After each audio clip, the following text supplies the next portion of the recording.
Okay, so good morning, everyone. As all of you are aware about that, this scheme Prerna, it is a joint initiative by AICT and the Ministry of Human Resource and Development, and it is purely the scheme for SC and SC students to upgrade their skill set, uh, looking forward for higher educations, right? So I request all the SC study students to take the maximum benefit of this scheme and upgrade your skill set for higher educations, right? So today's topic is network theory. Let me share this with you all.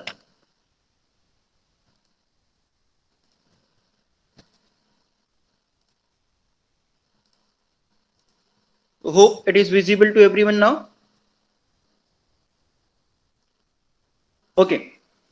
So today's topic of this Prerna scheme, or this today's topic of today's lecture depend upon network theory. Now, network theory is very important your gate point of view, because all of you know third year student might be knowing that the gate exam consists of 100 marks, right? And out of that 100 marks, 10%, approximately 10% weightage is given to network theory subject. Means uh, you have a questions of 10 to 12 marks in every gate exam on network theory, right? So you while preparing for gate, you cannot leave the subject network theory. मतलब आप network theory को छोड़ नहीं सकते क्योंकि उसका weightage 10% का होता है, right? So we'll start with the basic concept and we'll slowly move, because we don't want to rush और सीधा higher topic पे जाकर कोई मतलब भी नहीं बनेगा. हम इसको बेसिक से ही पढ़ेंगे, ठीक है? तो बेसिक कंसेप्ट, तो किसी भी नेटवर्क में सबसे बेसिक एलिमेंट्स होते हैं चार्ज और करंट. सबसे इंपॉर्टेंट होता है आपका charge and current. What is charge? तो charge is basically denoted by Q, और हम इसको समझते भी है कि the rate of change of charge is nothing but current. But what is charge? तो it is the basic quantity which is responsible for electric phenomena. अगर आप कोई भी करंट चाहते हो तो करंट फ्लो करवाने के लिए सबसे बेसिक एलिमेंट होता है आपका चार्ज, ठीक है? और जब ये चार्ज चेंज होते हैं या टाइम के हिसाब से जब ये चार्ज आगे पीछे होते हैं या फ्लो होते हैं, उसको हम कहते हैं करंट. तो चार्ज जो है वो आपके किसी भी इलेक्ट्रिक नेटवर्क का सबसे बेसिक क्वांटिटी है. और करंट को हम लोग डिफाइन करते हैं rate of change of charge. Means अगर आप करंट की इक्वेशन लिखना चाहो तो I, current is represented by I equals to D Q by D T, right? और अगर हम उनकी यूनिट निकाले तो चार्ज हमें पता है, चार्ज का यूनिट हमें पता है, दैट इज कूलम्स. और टाइम का यूनिट हमें पता है, दैट इज सेकेंड. तो ये आता है कूलम्स पर सेकेंड, जिसको हम कहते हैं एम्पियर भी, ठीक है? तो करंट का यूनिट है आपका एम्पियर. अब अगर मैं इलेक्ट्रॉन की बात करूं तो electron is associated with some charge.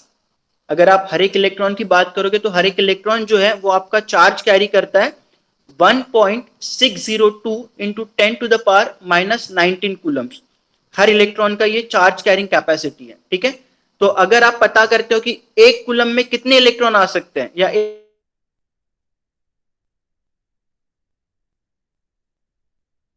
You just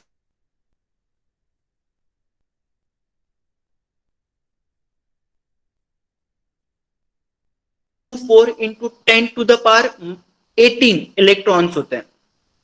हर एक कूलम चार्ज के अंदर अगर आप इलेक्ट्रॉन की काउंट निकालते हो तो it is approximately equals to 6.24 into 10 to the power 18 electrons, right? So this is quite basic. You should know what is charge, what is current, what is the formula for current, what is the unit of current, what is the charge carrying by each electron, and what is the count of electrons in each coulomb, right? So ये सब basic हमने देख लिया है. Now if we look at the problem, now if the problem like determine, I hope everyone noting this, and if you want some time to note it down, just let me know, okay? So I'll stop there and give you time to note it down, okay?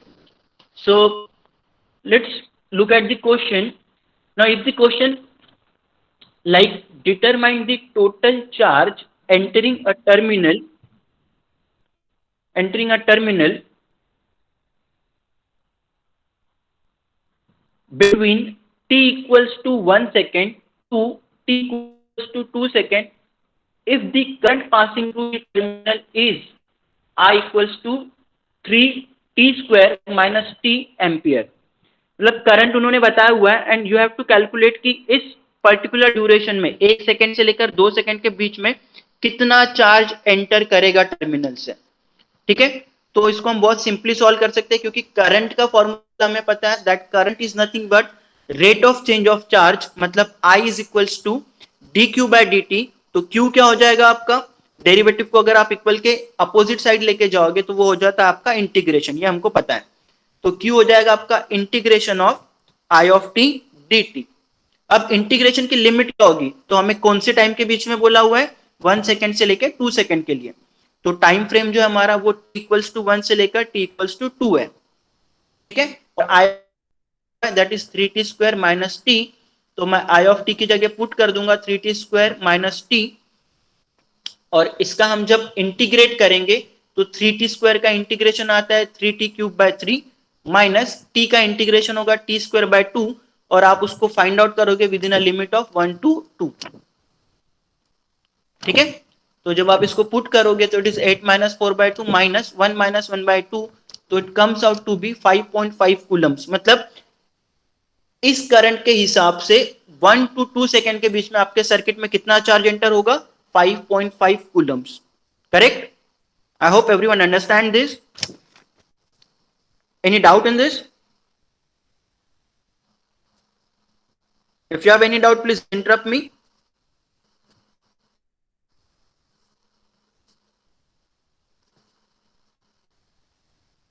Okay, so let's proceed.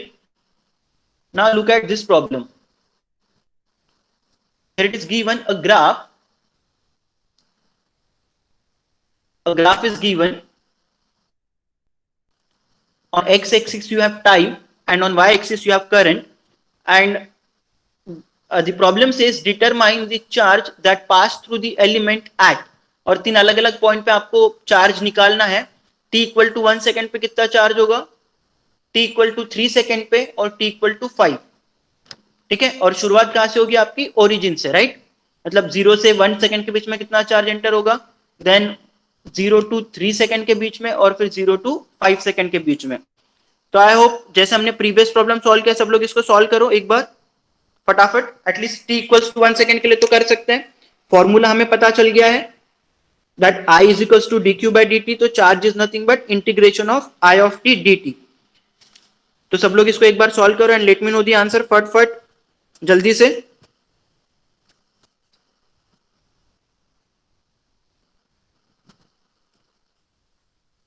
फिर हम लोग इसका solution देखते हैं।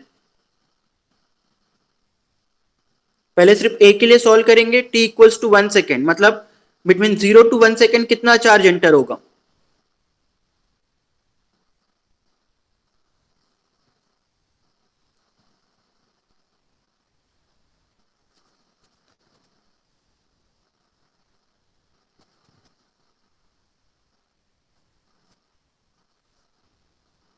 Yes, anyone?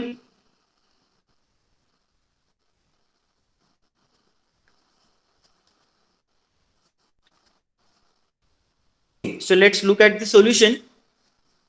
इसको कैसे solve करेंगे, बहुत सिंपल है। सबसे पहला a था आपका t इक्वल्स टू 1 सेकेंड पे, और फॉर्मूला हमने देखा है that charge is nothing but integration of I of t dt, और इंटीग्रेट आपको कहां से कहां तक करना है, 0 से लेके 1 तक। तो 0 से 1 में जब I ऑफ t को आप इंटीग्रेट करोगे तो यहां से ग्राफ से डायरेक्टली पता चलता है कि 0 से 1 के बीच में I ऑफ t की जो वैल्यू है वो कितनी आपकी 10। तो integration of 10 remains 10, that is 10t, और t की जगह जब आप वैल्यू पुट करोगे 1 माइनस 0 तो it comes out to be 1। तो q टू 1। क्लियर है, किसी को डाउट है इसमें? अब बी पॉइंट देखते हैं, when t equals to 3 second. अब t इक्वल टू 3 सेकेंड में अब आप इसको दूसरे तरीके से सॉल्व कर सकते हैं। You can use the formula of area also. अब 0 to 3 के बीच में आपको ये रेक्टेंगल कवर करना है, ये वाला चार्ज का। ठीक है, आपको ये कवर करना है पूरा, ये एक ट्रायंगल हो गया और उसके नीचे वाला रेक्टेंगल हो गया, और ये आपका एक अलग से रेक्टेंगल। ठीक है, इतनी चीजें आपकी कवर होगी। ठीक है, मैंने एक सिंपल लॉजिक लगा दिया यहाँ पे कि t इक्वल टू 3 सेकेंड में अब हम लोग सिर्फ एरिया जो है वो कैलकुलेट करेंगे, क्योंकि एरिया तो वही दिया हुआ है, करंट और ये चार्ज, और आप एरिया निकालोगे, सॉरी करंट और टाइम दिया हुआ है, तो आप एरिया जो निकालोगे वो चार्ज निकलेगा। ठीक है, इंटीग्रेट करोगे ना लिमिट पे, तो it is nothing but the, integrate करना मतलब आप किसी पर्टिकुलर एरिया को ही कवर कर रहे हो, राइट। तो मैंने सिंपल लगा दिया कि 0 से t के बीच में तो मुझे पता है इट इज 10। अब 1 to 2 के बीच में देखो यहाँ पर एक ट्रायंगल बना हुआ है, ट्रायंगल का फॉर्मूला एरिया का सबको पता है, it is half base into height. तो हाइट है आपकी 5, यहाँ 5 से लेकर तो 10 तक है, मतलब ये डिफरेंस जो है वो 5 का है। और ये वाला जो आपका बेस है ये 1 से लेकर 2 का है, मतलब यहाँ का डिफरेंस 1 है, तो हाफ 5 इंटू 1 हो जाएगा, प्लस ये वाला एरिया भी आएगा 2 से 3 के बीच, सॉरी 2 से 3 के बीच का। ठीक है, दैट इज अगेन ट्रायंगल। ये तो ये आपका डिफरेंस हो जाएगा 5 और ये डिफरेंस जो है वो हो जाएगा 1, तो 5 इंटू 1 प्लस ये वाला एरिया बच गया था हमारा 1 से 2 के बीच का, तो इसका भी डिफरेंस जो है वो 1 है, और ये जो है आपका करंट इस टाइम पे आपका 5। तो आप सिंपली एरिया कवर करो तो ये आ जाएगा ट्राइंगल, रेक्टेंगल उसके नीचे वाला और उसके बाद वाला रेक्टेंगल, तो ये टोटल चार्ज आ जाता है आपका 22.5 कूलम्स। मतलब 0 से 3 सेकेंड के बीच में आपका जो चार्ज एंटर होगा सर्किट में वो होगा आपका 22.5 कूलम्स का। ठीक है, अब ऐसी अगर आप t इक्वल टू 5 सेकेंड के लिए निकालना चाहो तो अब हम इसको 3 तक नहीं निकालेंगे, क्योंकि 3 तक हमने निकाल लिया। सिर्फ हमें क्या करना है, 3 to 4 के बीच का ये रेक्टेंगल कवर करना है और 4 to 5 के बीच का ये ट्रायंगल कवर करना है। तो निकालिए इसको, 3 to 4 के बीच का अगर रेक्टेंगल कवर करते हैं तो बेस जो है वो 1 का हो गया और हाइट जो हो गई वो 5 की हो गई, तो बेस इंटू हाइट, रेक्टेंगल का सिंपल फॉर्मूला होता है एरिया का बेस इंटू हाइट, मतलब ये हो गया 5। और ट्रायंगल कवर करना है तो ट्रायंगल के लिए बेस जो है 4 to 5, डिफरेंस इज 1, और हाइट जो है वो 0 to 5 मतलब 5 की है, तो हाफ बेस इंटू हाइट। तो ये दोनों आप 0 to 3 के बीच में जो चार्ज था उसमें ऐड कर दो, मतलब 22.5 प्लस 5 प्लस आपका half this 1 into 5 that is 2.5, तो ये हो जाएगा आपका 30 कूलम्स। क्लियर है क्या सभी को? एक ग्राफ दिया हुआ था हमें और पूछ रहा था कि चार्ज कितना एंटर करेगा, तो हमें पता है इंटीग्रेट करना मतलब उस ग्राफ ने जितना एरिया कवर किया है वो एरिया कैलकुलेट करना।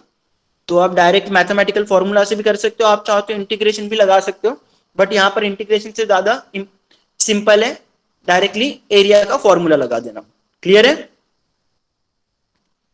किस डाउट है किसी को इसमें?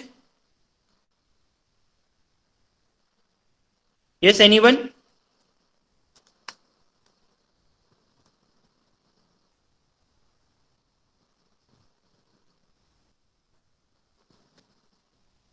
ओके, चलिए आगे बढ़ते हैं हम लोग।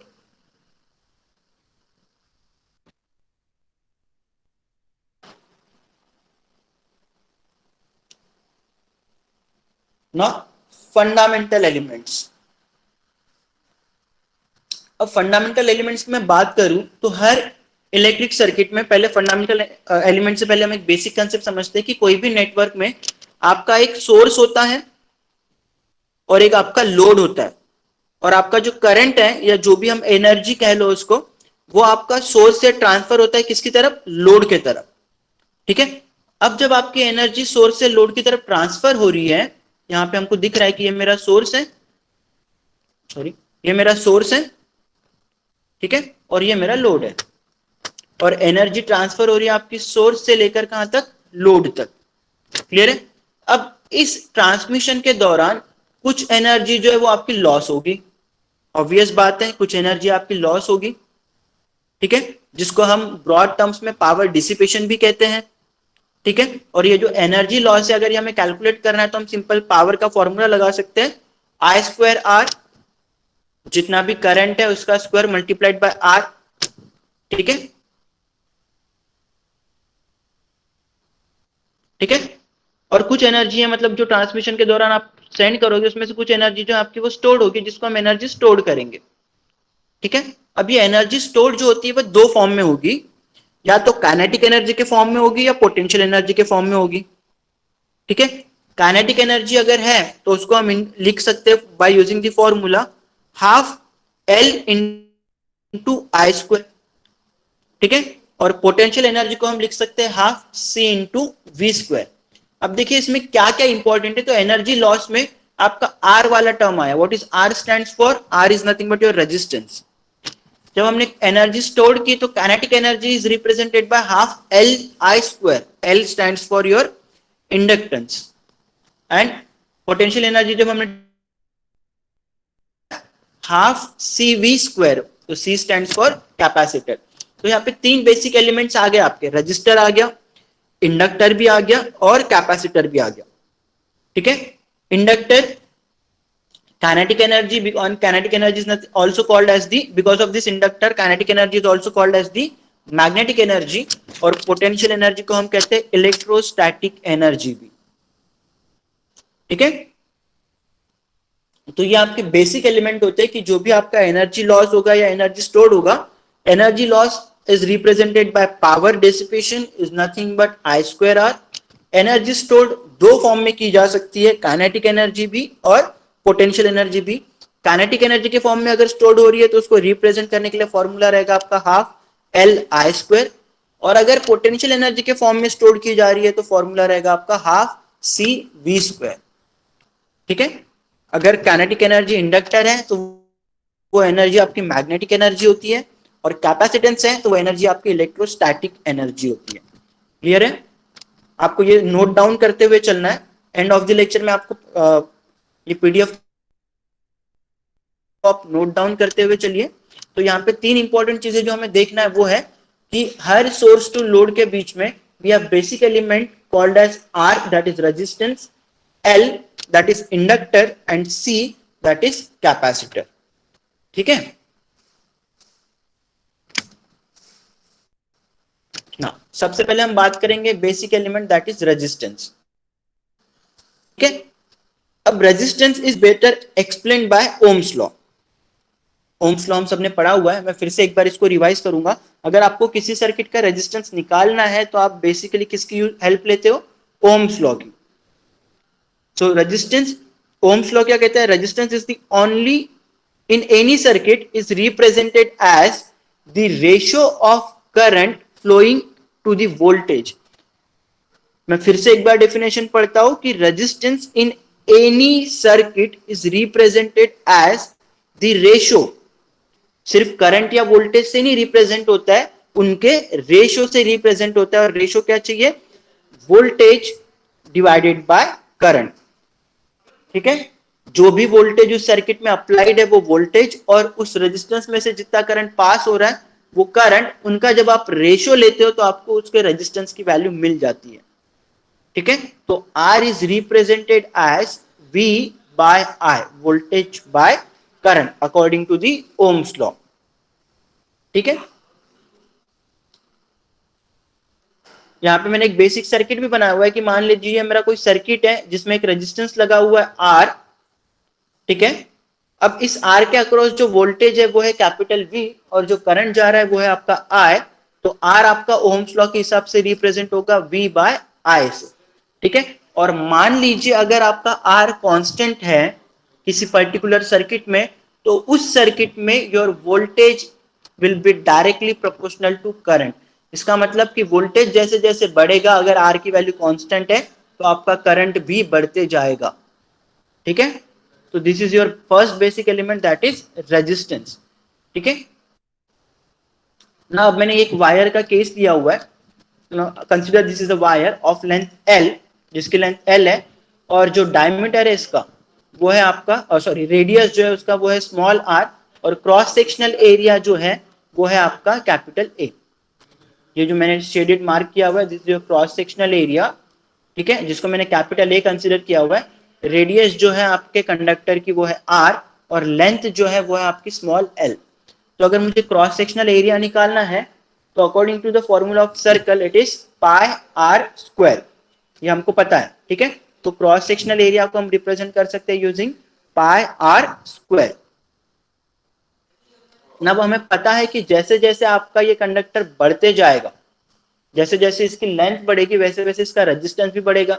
Are increases due to increase in L, ये हम सबको पता है कि जितना बड़ा आप वायर बढ़ाते जाओगे आपको रेजिस्टेंस भी बढ़ता जाएगा। मतलब आर आपका डायरेक्टली प्रोपोर्शनल टू किसको है, एल को है। ठीक है, बट जैसे जैसे आपका कंडक्टर बढ़ेगा क्रॉस सेक्शनल एरिया जो है वो आपका डिक्रीज होते जाता है। जैसे जैसे आपका कंडक्शन बढ़ते या आप वायर की लेंथ बढ़ाओगे क्रॉस सेक्शनल एरिया जो है वो डिक्रीज होगा। Means R is inversely proportional to your cross sectional area. ठीक है, अब मतलब R is proportional to L by A, length by area. अब इसके बीच में अगर मैं कांस्टेंट इंक्लूड कर दूं तो R is nothing but rho times L by A, and this rho is nothing but your resistivity. ये रो क्या होता है हमारा, रेजिस्टिविटी होता है। ठीक है, तो आर का एक और फॉर्मूला बनता है that R is nothing but rho times L by A, where rho is nothing but our resistivity. और अगर आपको रो कैलकुलेट करना है तो आप ए और एल को आर के साइड शिफ्ट कर दीजिए, तो रो का फॉर्मूला बन जाता है आपका R into A divided by L. और अगर मैं यूनिट निकालना चाहूं रो की तो मुझे पता है आर दैट इज रेजिस्टेंस, इसका यूनिट होता है ओम। ए दैट इज एरिया, तो उसको हम रिप्रेजेंट करते हैं, अगर मान लो आपका रेडियस मीटर में तो इट इज मीटर स्क्वायर, और लेंथ जो है वो मीटर में है तो इट इज एम। तो अगर मैं इसको निकालूं तो एम स्क्वायर में से एम कैंसिल हो जाएगा, तो ये हो जाता है ohm metre, that is the unit of your resistivity rho. तो रो का यूनिट जो होता है वो होता है ओम मीटर। क्लियर है? तो आर का एक ओम्स लॉ के हिसाब से फॉर्मूला होता है वी बाय आई, और आर का एक दूसरा भी फॉर्मूला है that R is nothing but rho into L by A. अगर आपको किसी सर्किट का रेजिस्टेंस निकालना है और आपको रेजिस्टिविटी पता है और उसकी रेडियस दी हुई है और लेंथ, तो you can easily calculate R is equals to rho into L by A. Clear? Any doubt in this? ये बहुत बेसिक कंसेप्ट है और ये बहुत यूजफुल है अगर आप आगे इसके प्रॉब्लम सॉल्व करोगे तब। ठीक है, कई बार आपको डायरेक्ट प्रॉब्लम मिल जाते हैं इनके फॉर्मूला बेस्ड, तो आपको फॉर्मूलेज याद रखने। ठीक है, आगे चलते हैं। अब रो जो है जिसको हम रेजिस्टिविटी कहते हैं, एक और टर्म यहां पर ऐड होती है that is what we called conductivity, और conductivity is nothing but 1 by rho, or we can say conductivity is nothing but the reciprocal of your resistivity। और कंडक्टिविटी आपकी डिनोट की जाती है किससे, सिग्मा से। तो सिग्मा इक्वल्स टू 1 by रो। अगर मैं रो की वैल्यू वहां पर पुट कर दूं तो रो की जो वैल्यू हमने ऊपर कैलकुलेट की थी R into A by L, वो मैंने पुट कर दिया वहां पर, और इसको मैं रीअरेंज करूंगा तो sigma is nothing but L upon R into A. और अगर यूनिट निकालू सिग्मा की तो वो हो जाएगा 1 अपॉन ओम मीटर, जिसको हम कहते हैं siemen. 1 by ohm is nothing but siemens also. ठीक है, 1 बाय ओम को हम कहते हैं सीमेंस, तो it is siemens per metre, that is your conductivity. तो कंडक्टिविटी जो है सिग्मा, उसका यूनिट है सीमेन पर मीटर। क्लियर? तो आप रेजिस्टिविटी भी कैलकुलेट कर सकते हो, और एक बार आप रेजिस्टिविटी कैलकुलेट कर सकते हो तो उसका रेसिप्रोकल लेके आप कंडक्टिविटी भी कैलकुलेट कर सकते हो। और याद रखिए कंडक्टिविटी का जो यूनिट होता है वो होता है सीमेन पर मीटर, और रेजिस्टिविटी का जो यूनिट होता है वो होता है ओम मीटर। ठीक है, चले आगे। ठीक है, अब अगर मैं एक प्योर कंडक्टर की बात करूं, कोई भी एक प्योर कंडक्टर, तो मुझे पता है कि कंडक्टर में जैसे जैसे आपका टेम्परेचर बढ़ते जाता है, जैसे जैसे आपका टेम्परेचर बढ़ेगा उस कंडक्टर का रेजिस्टेंस भी बढ़ते जाता है। That's why conductors are positive temperature coefficient, मतलब जैसे जैसे आपका टेम्परेचर बढ़ेगा किसी कंडक्टर में वैसे वैसे उस कंडक्टर का रेजिस्टेंस भी बढ़ता है, इसीलिए conductors are the positive temperature coefficients. ठीक है, अगर मैं इंसुलेटर या सेमीकंडक्टर की बात करूं तो with the increase of temperature जो रेजिस्टेंस है वो क्या होता है आपका, डिक्रीज होता है। जैसे जैसे आपका टेम्परेचर बढ़ता है वैसे वैसे रेजिस्टेंस जो है वो आपका डिक्रीज हो जाता है। ये मैं बात कर रहा हूँ किसकी, इंसुलेटर या सेमीकंडक्टर की, इसलिए हम इंसुलेटर या सेमीकंडक्टर को कहते हैं निगेटिव टेम्परेचर कोएफिशिएंट। ठीक है, तो एक प्योर कंडक्टर या परफेक्ट कंडक्टर आपका वही होगा जो पॉजिटिव टेम्परेचर कोएफिशिएंट है, और परफेक्ट इंसुलेटर आपका वही होगा जो आपका एक निगेटिव टेम्परेचर कोएफिशिएंट है, ठीक है। और यहाँ पर मैं एक फॉर्मूला भी बता रहा हूँ कि अगर आपको एक पर्टिकुलर टाइम पे या किसी पर्टिकुलर टेम्परेचर पे आपको रेजिस्टेंस निकालना है, R of t means resistance at any temperature is represented as R0, जो आपके सर्किट का इनिशियल रेजिस्टेंस होगा, मतलब टेम्परेचर इंक्रीज करने से पहले जो रेजिस्टेंस होगा, इनिशियली जो रेजिस्टेंस होगा वो, मल्टीप्लाइड बाय 1 प्लस माइनस इसलिए डाला है मैंने कि जो डिफरेंस आएगा डेल्टा टी का वो पॉजिटिव हो सकता है, निगेटिव हो सकता है, आप टेम्परेचर इंक्रीज भी कर सकते हो, डिक्रीज भी कर सकते हो, तो plus minus alpha times delta T. What is delta T? Delta T is nothing but the change in temperature, ठीक है। जो आपका डेल्टा टी है it is nothing but the change in temperature. ये फॉर्मूला भी आप नोट डाउन करके रखिए क्योंकि ये बहुत इंपॉर्टेंट है. That resistance at any temperature is represented as R0, that is initial resistance, multiplied by 1 plus minus alpha times delta t, was delta t is nothing but your change in temperature, ठीक है. Graphically इसको हम समझने की कोशिश करते हैं. तो एक मैंने ग्राफ बनाया हुआ है जिसमें एक IV कर्व भी आप इसको बोल सकते हो. एक्स एक्सिस पे मेरा वोल्टेज है और वाई एक्सिस पे मेरा करंट है, और जो लाइन बनी हुई है, ठीक है, वो एक परफेक्ट लाइन है जो ओरिजिन से पास हो रही है, ठीक है. अब अगर मैं इस लाइन का स्लोप निकालूं तो slope is nothing but I by V, Y divided by X. तो वाई एक्सिस पे जो रिप्रेजेंट कर रहा है वो करंट I, और एक्स एक्सिस पे रिप्रेजेंट हो रहा है V. तो स्लोप जो आ जाएगा वो आ जाएगा I बाई वी, और अगर मैं I को नीचे लेके जाऊं तो वो हो जाएगा V by I, that is nothing but resistance. तो स्लोप को मैं लिख सकता हूं slope equals to 1 by R. Clear है? इसमें कोई डाउट है? ठीक है. अब ये हो गया आपका एक परफेक्ट रेजिस्टेंस के बारे में, ठीक है. अब अगर मान लो कि इसके मैं दो टाइप्स बना चुका हूं, ठीक है, ये एक और ये. अब इस सर्किट में देखो, मतलब यहां मुझे ये समझ में आता है कि जैसे जैसे वोल्टेज बढ़ रहा है वैसे वैसे करंट बढ़ रहा है. लीनियर सर्किट है, वोल्टेज बढ़ रहा है, करंट बढ़ रहा है, ठीक है. अब ये वाला सर्किट देखो कि जहां पर एट जीरो वोल्टेज, मतलब बिना कोई वोल्टेज इंक्रीज किए एट जीरो वोल्टेज आपका करंट बढ़ते जा रहा है, बढ़ते जा रहा है, बढ़ते जा रहा है. तो इस अगर लाइन का मैं स्लोप निकालूंगा, स्लोप का फॉर्मूला ऊपर लिखा था, क्या था? I bye we. बट यहाँ पे वोल्टेज की वैल्यू तो जीरो हो गई, यहाँ पे वोल्टेज बढ़ा ही नहीं है, वोल्टेज अभी भी जीरो है. तो वोल्टेज की वैल्यू जीरो, ऊपर I की वैल्यू तो है. तो I by zero means any constant divided by zero, क्या मिल जाएगा आपको? इन्फिनिटी मिलेगा, ठीक है. और 1 बाय आर आपको पता है, 1 बाय आर को हम क्या कहते हैं? तो इस केस में आपका 1 बाय आर जो होगा वो इन्फिनिटी हो गया. And this is the condition of short circuit. और ये कंडीशन किसकी होती है? शॉर्ट सर्किट की. 1 बाय आर अगर इन्फिनिटी, इसका मतलब आर क्या होगा आपका? जीरो.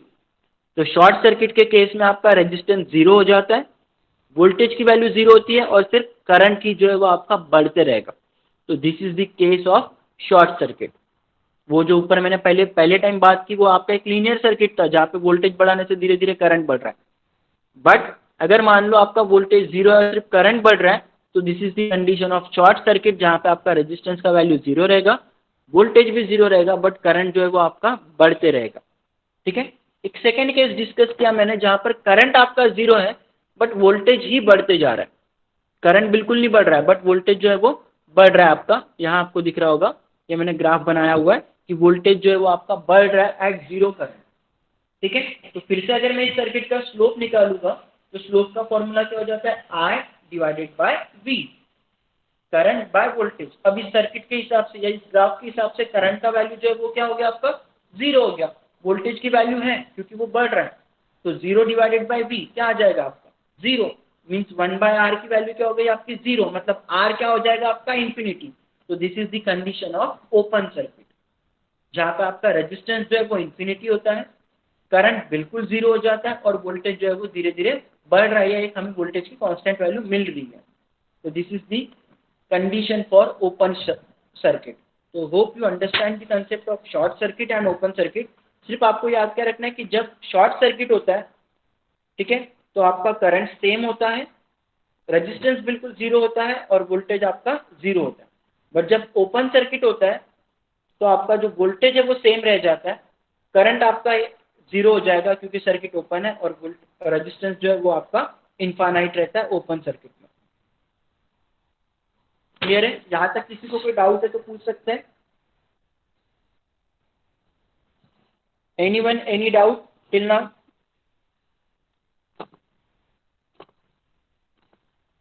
तो एक इंपॉर्टेंट चीज आपकी नोट डाउन करनी है कि जो ओम्स लॉ है it is only applicable to linear circuit, मतलब ऐसे सर्किट जहां पे वोल्टेज बढ़ाने से करंट आपका बढ़ता है उस पे ही आप ओम्स लॉ लगा सकते हो। ओम्स लॉ आप नॉन लीनियर सर्किट पे नहीं लगा सकते, मतलब आप ये ओपन सर्किट या शॉर्ट सर्किट कंडीशन पे ओम्स लॉ अप्लीकेबल नहीं होता।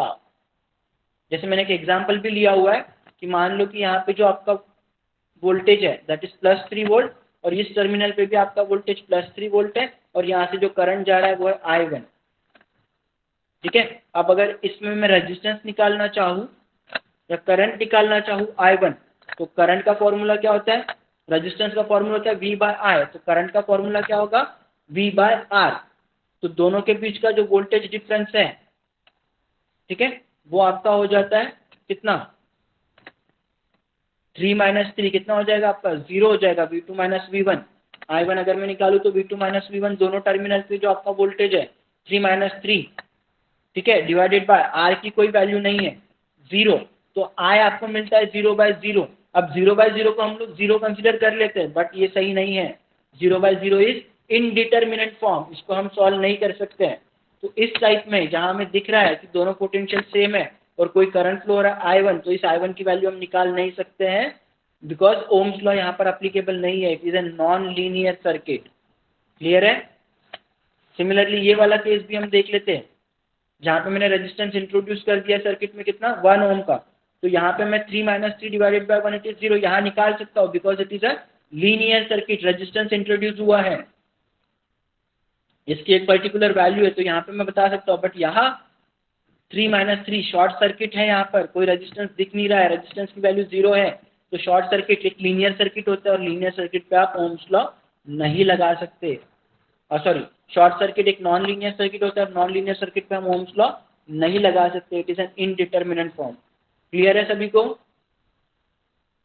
तो याद रखिए, आप ये नोट डाउन करके रखिए कि Ohm's law non linear circuit पे नहीं लगता, मतलब आप शॉर्ट सर्किट या ओपन सर्किट के केस में ओम्स लॉ नहीं लगा सकते। ठीक है, अगर किसी को यहाँ तक कोई डाउट है।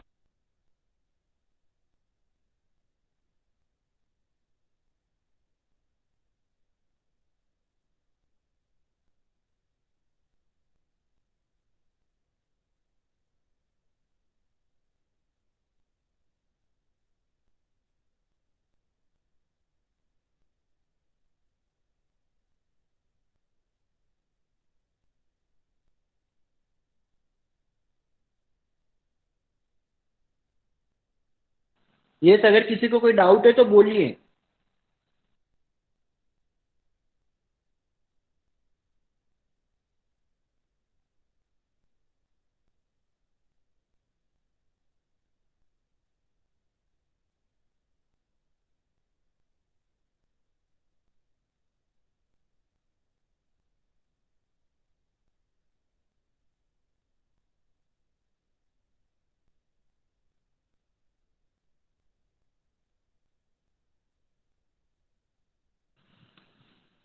ओके, तो अगर किसी को कोई डाउट नहीं है तो हम लोग आगे बढ़े। यहाँ तक सबको क्लियर हो गया है? रिस्पॉन्स करना है, सब लोग लॉग इन करके चले तो नहीं गए?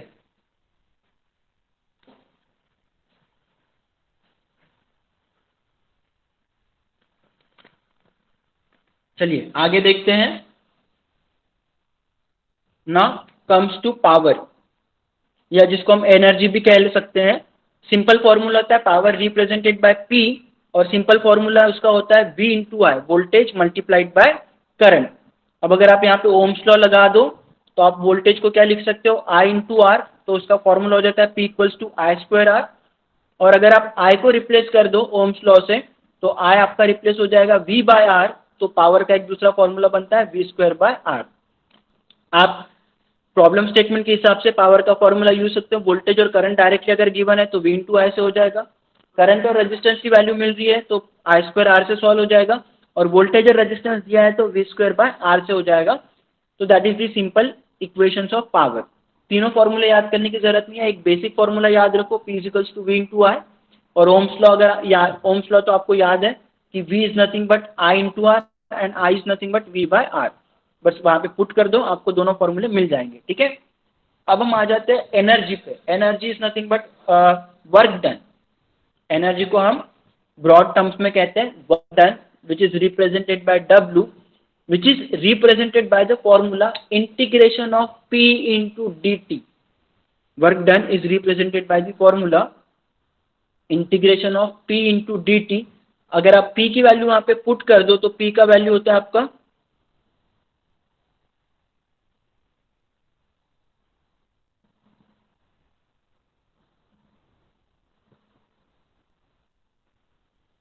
P का वैल्यू जो होता है वो होता है आपका V इंटू आई।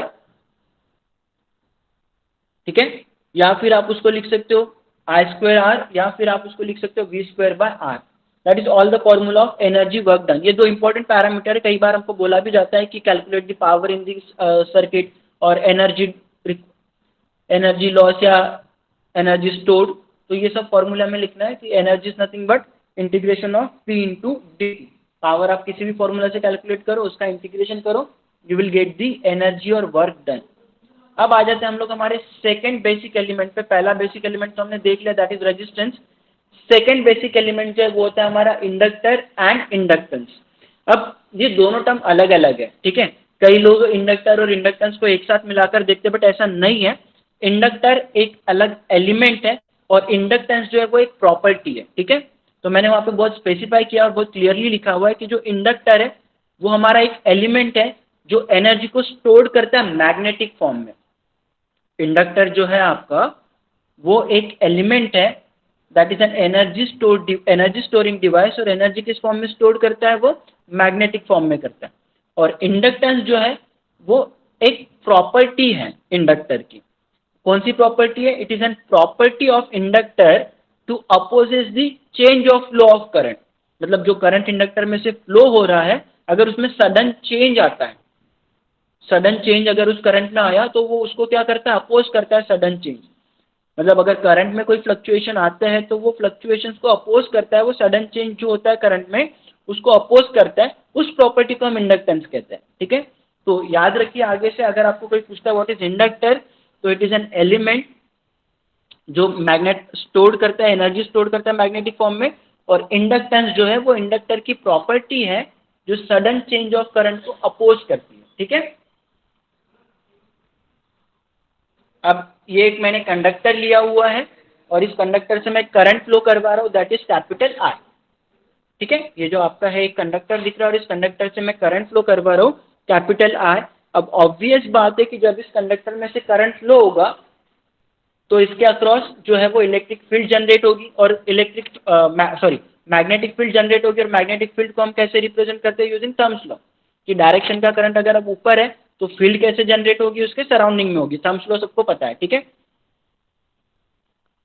अब मैग्नेटिक फील्ड जो है, अगर आपका एक कंडक्टर है, नॉर्मल कंडक्टर जो है, स्ट्रेट कंडक्टर जो है, तो जो मैग्नेटिक फील्ड आपकी जनरेट होती है वो होती है आपकी थोड़ी सी वीक। मान लो अगर आपका परफेक्ट कंडक्टर है और स्ट्रेट वायर जो है, जैसे हमारे घर के वायर्स होते हैं स्ट्रेट बिल्कुल, ठीक है, या नॉर्मल आप केबल ले लो, स्ट्रेट बिल्कुल कंडक्टर जिसमें कोई भी फोल्ड नहीं है, ठीक है, उसके अक्रॉस जो मैग्नेटिक फील्ड जनरेट होती है वो वीक रहेगी हमेशा। ठीक है, कंपेयर टू दिस ट्विस्टेड। ये जो दिख रहा है आपको सेम कंडक्टर मेरा है, बट यहां पर मैंने उसको क्या किया हुआ है, स्पाइरल ट्विस्ट किया हुआ है। दिख रहा है आपको, ट्विस्ट किया हुआ है। इस केस में क्या होता है, जो आपकी मैग्नेटिक फील्ड है जो जनरेट होगी बिकॉज ऑफ दिस करंट, वो थोड़ी सी स्ट्रांग होती है। ठीक है, इसलिए आपके कंडक्टर जनरली जो होते हैं वो ट्विस्टेड फॉर्म में आते हैं फॉर स्ट्रांग मैग्नेटिक फील्ड। ठीक है, अब मैग्नेटिक फील्ड आ गई तो मैग्नेटिक फील्ड के साथ एक टर्म हमेशा एसोसिएटेड होती है, दैट इज फ्लक्स।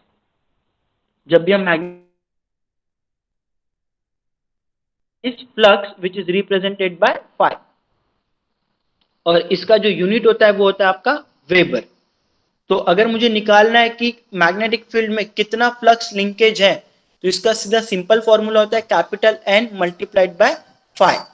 फ्लक्स और n stands for number of rotation. और ये n इंटू फाइव आपका हमेशा डायरेक्टली प्रोपोर्शनल होता है करंट, कि जो भी आपकी कॉइल है या जो भी आपका इंडक्टर है उसमें से कितना करंट पास हो रहा है। तो अब मैं ये डायरेक्टली प्रोपोर्शनल को मैं किसी कांस्टेंट से रिप्रेजेंट करूं तो वो कांस्टेंट होता है आपका L, and L you know what is L is nothing but your inductor. तो L का जो फॉर्मूला बन के आता है वो होता है n into five divided by I, where n is the number of rotations, five जो है वो फ्लक्स है और I जो है वो आपका करंट है। अगर आप इसकी वैल्यू या यूनिट निकालना चाहो तो आपको पता है n कांस्टेंट टर्म है, इसकी कोई वैल्यू नहीं है। फाइव जो है वो आपका फ्लक्स है जिसका यूनिट होता है, सॉरी एन का कोई यूनिट नहीं है। फाइव जो है आपका फ्लक्स उसका यूनिट होता है वेबर, और आई जो है करंट उसका यूनिट होता है एम्पियर। तो इंडक्टर का वैसे तो यूनिट होना चाहिए वेबर पर एम्पियर, बट इसको हम कहते हैं हेनरी। हेनरी क्यों कहते हैं आप सबको पता है? हेनरी साइंटिस्ट थे जिन्होंने इंडक्टेंस की खोज की थी, इसलिए उनके हिसाब से उनका यूनिट इंडक्टर का यूनिट हो गया हेनरी, और अदरवाइज इंडक्टर का यूनिट वेबर पर एम्पियर भी रहता है। ठीक है, अब अगर आपको L को एक और फॉर्मूला से रिप्रेजेंट किया जाता है, that L is nothing but mu into N square A by L, where mu is nothing but the permeability. Inductor का एक और फॉर्मूला, मैं इसके डीप में नहीं जाऊंगा, इसकी थ्योरी में भी नहीं जाऊंगा, हमें यहाँ पे क्विकली न्यूमेरिकल सॉल्व करने हैं तो आपको फॉर्मूलेज याद रखने पड़ेंगे। तो इंडक्टर का एक और फॉर्मूला होता है, एक तो हमने देख लिया कि L is nothing but n into Q by A, sorry n into Q by I, where is n is number of rotation, phi जो है आपका फ्लक्स है और आई जो आपका करंट है। बट L का एक और फॉर्मूला है जो रिप्रेजेंट होता है mu n square a divided by L, where mu is nothing but your permeability. ठीक है, और परमेबिलिटी का जो यूनिट होता है वो होता है henry per metre. Now what is permeability, ये भी एक अच्छा क्वेश्चन होता है कि what is permeability. So permeability is nothing but it is an ability to allow magnetic field, मतलब आपको कितनी मैग्नेटिक फील्ड जो है वो फ्लो करवा सकते हो, उसको अलाउ करने की जो प्रॉपर्टी होती है या एबिलिटी होती है वो डिपेंड करती है परमेबिलिटी पे। मतलब कितनी ज्यादा मैग्नेटिक फील्ड जनरेट होगी, that depends on the permeability. ठीक है, और परमेबिलिटी का जो फॉर्मूला होता है mu is nothing but mu zero into R. Mu zero होता है आपका एब्सोल्यूट परमेबिलिटी और म्यू आर होता है आपका रिलेटिव परमेबिलिटी। ठीक है, तो ये एक फॉर्मूला इंपॉर्टेंट है जो आपको याद रखना है कि L is nothing but mu into N square A by L, where mu is your permeability और म्यू को हम रिप्रेजेंट कर सकते हैं mu zero into mu R से। ठीक है, थर्ड एलिमेंट पे हम आ जाते हैं, बेसिक एलिमेंट पे, that is capacitor and capacitance. फिर से वही बात आ जाती है, कैपेसिटर जो है वो आपका एक एलिमेंट है और कैपेसिटेंस जो है वो उसकी प्रॉपर्टी है। ठीक है, what is capacitor? Capacitor is nothing but an element which stored energy in the form of electrostat. Capacitor generally electrostatic energy store करते हैं, मतलब जो एनर्जी स्टोर करते हैं it is in the form of electrostat. और capacitance जो होता है, ठीक है, वो उसकी प्रॉपर्टी है, property which opposes the change of voltage. ठीक है, सडन चेंज ऑफ वोल्टेज अगर होता है तो कैपेसिटेंस क्या करता है, उसको अपोज करता है। तो कैपेसिटेंस कैपेसिटर की प्रॉपर्टी है और कैपेसिटर आपका एलिमेंट है जो एनर्जी को स्टोर करता है in the form of electrostat. Formula अगर आप देखोगे सी का तो सिंपल फॉर्मूला आता है Q by V, charge divided by voltage, क्योंकि कैपेसिटर के अंदर चार्ज होता है तो C is equal C directly proportional to Q और इनवर्सली प्रोपोर्शनल टू V, तो C is equals to Q by V। और एक फॉर्मूला इसका बनता है C is equals to epsilon A by D, where epsilon is nothing but the permittivity. ठीक है, और एप्सिलॉन का एक और फॉर्मूला बनता है permittive is nothing but ability to allow electric field, और एप्सिलॉन का एक और फॉर्मूला बनता है epsilon zero into epsilon R. Epsilon zero जो होता है वो होता है आपका एब्सोल्यूट परमिटिविटी और एप्सिलॉन आर जो है वो आपका रिलेटिव। फॉर्मूला मैं इसलिए बता रहा हूँ क्योंकि कई बार आपको डायरेक्ट न्यूमेरिकल फॉर्मूला बेस्ड ही बनते हैं, इसलिए मैं बता रहा हूँ। तो आप फॉर्मूले नोट डाउन करते चलिए, आगे हमें जरूरत पड़ेगी तो हम यही से रिवाइज करेंगे इसको ना। अब हम आ जाते हैं थ्री बेसिक एलिमेंट्स, तो हमने देख लिया, हमने रेजिस्टेंस देख लिया, हमने रजिस्टिविटी देख ली, उसके बाद हमने क्या इंडक्टेंस इंडक्टर देख लिया, इंडक्टेंस देख लिया, कैपेसिटर देख लिया और उस कैपेसिटेंस भी देख लिया, फॉर्मूलाज भी हमने देख लिया। ठीक है, Now comes to the now let's comes to the types of sources. अब there are two types of sources. एक होते हैं जिनको हम कहते हैं इंडिपेंडेंट सोर्स, ठीक है, और एक होते हैं आपके जिनको हम कहते हैं डिपेंडेंट सोर्स. इंडिपेंडेंट सोर्स मतलब जैसे आपके वोल्टेज सोर्स हो गया या करंट सोर्स हो गया, दीज आर योर इंडिपेंडेंट,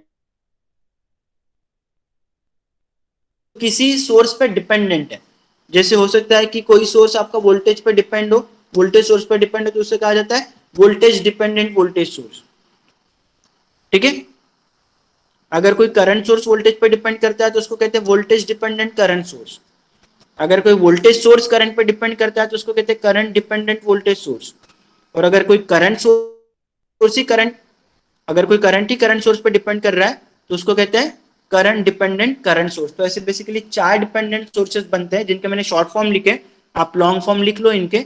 वीडीवीएस का मतलब बोलता है वोल्टेज डिपेंडेंट वोल्टेज सोर्स, वीडीसीएस का मतलब होता है वोल्टेज डिपेंडेंट करंट सोर्स, सीडीवीएस का मतलब होता है करंट डिपेंडेंट वोल्टेज सोर्स, और सीडीसीएस का मतलब होता है करंट डिपेंडेंट करंट सोर्स. अब अगर हम इंडिपेंडेंट सोर्सेज की बात करते हैं वोल्टेज और करंट की, तो बेसिकली दो टाइप्स होते हैं वोल्टेज के, that is ideal voltage source और practical voltage source. Same with the current, ideal current source होगा या फिर आपका प्रैक्टिकल करंट सोर्स होगा. अब अगर मैं आइडियल वोल्टेज सोर्स की बात करूं तो this is the symbol of your ideal voltage source, मतलब विदाउट अ रेजिस्टेंस, ठीक है. तो आइडियल वोल्टेज सोर्स मैंने बता दिया, this is the symbol of your DC voltage source, और ये आपका एसी वोल्टेज सोर्स है. DC voltage source comes with the polarity, और यहाँ पे एसी वोल्टेज सोर्स में आपका एक साइन वेव बना रहेगा, ठीक है, और फॉर्मूला होता है उसका वीएम साइन ओमेगा टी. एक एम्पलीट्यूड होगा, ठीक है, angular frequency changing with respect to time, ठीक है. यहां मैंने लिख भी दिया है कि जो आइडियल वोल्टेज सोर्स है उसका इंटरनल रेजिस्टेंस हमेशा क्या रहता है, जीरो. आरएस जो रहेगा उसका इंटरनल रेजिस्टेंस वो हमेशा क्या रहता है, जीरो. ये याद रखना है, आइडियल वोल्टेज सोर्स अगर है तो इंटरनल रेजिस्टेंस हमेशा क्या रहेगा आपका, जीरो रहेगा. Now consider this is the case, ये आपका आइडियल वोल्टेज सोर्स है, ठीक है, और सर्किट में कहीं कोई रेजिस्टेंस नहीं है और आपने एक लोड लगा दिया, तो जो करंट आपका वोल्टेज सोर्स से जनरेट हो रहा है दैट इज आई एल. तो आप देख रहे हो कि वी एल जो है वो आपको एक कांस्टेंट, मतलब वोल्टेज अक्रॉस लोड एक कांस्टेंट वैल्यू मिलेगी, क्योंकि कोई रेजिस्टेंस है नहीं, कोई ड्रॉप नहीं हो रहा है. तो through out the time, her time पे आपको वी एस की वैल्यू जो रहेगी across the V L across the load, ये एक कांस्टेंट वैल्यू पे रहेगा, दैट इज वी एस. क्योंकि इंटरनल रेजिस्टेंस है नहीं, मतलब जो आपका सोर्स वोल्टेज रहेगा वही आपका लोड वोल्टेज भी रहेगा आइडियल के केस में, जब इंटरनल रेजिस्टेंस आपका जीरो है, ठीक है. प्रैक्टिकल वोल्टेज सोर्स अगर है तो उसमें एक सोर्स रेजिस्टेंस होगा, ठीक है, और सोर्स रेजिस्टेंस है तो फॉर्मूला क्या हो जाएगा आपका, your load voltage V L. ये हम बाद में पढ़ेंगे के वी एल, बट अगर मैं यहाँ पे सिंपली लगाना चाहूँ तो दिस इज वी, ये वोल्टेज सोर्स हो गया, माइनस इसमें से रजिस्टर्स का ड्रॉप निकाल दो.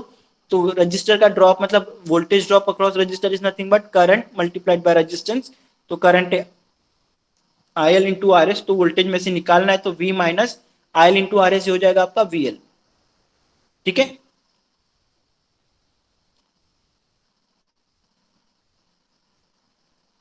ठीक है. अब अगर कहीं आपका लोड करंट, या मैं यहाँ एक बात कर लूँ, यहाँ मैंने ग्राफ भी बना दिया कि वी एल आई एल.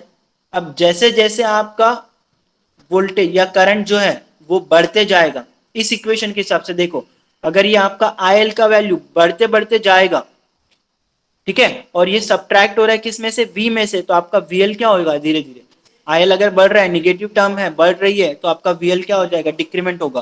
तो आपका वी जो है वो धीरे धीरे धीरे धीरे धीरे धीरे कम करते हुए डिक्रीज होगा, और एक पॉइंट आएगा जब आपका वीएल क्या हो जाएगा, या जो भी आपका वोल्टेज है वीएल वो क्या हो जाएगा आपका, जीरो हो जाएगा, ठीक है. और जहां वी जीरो होगा उस पॉइंट पे अगर आपने वी को जीरो रख दिया, या इस पर्टिकुलर पॉइंट की,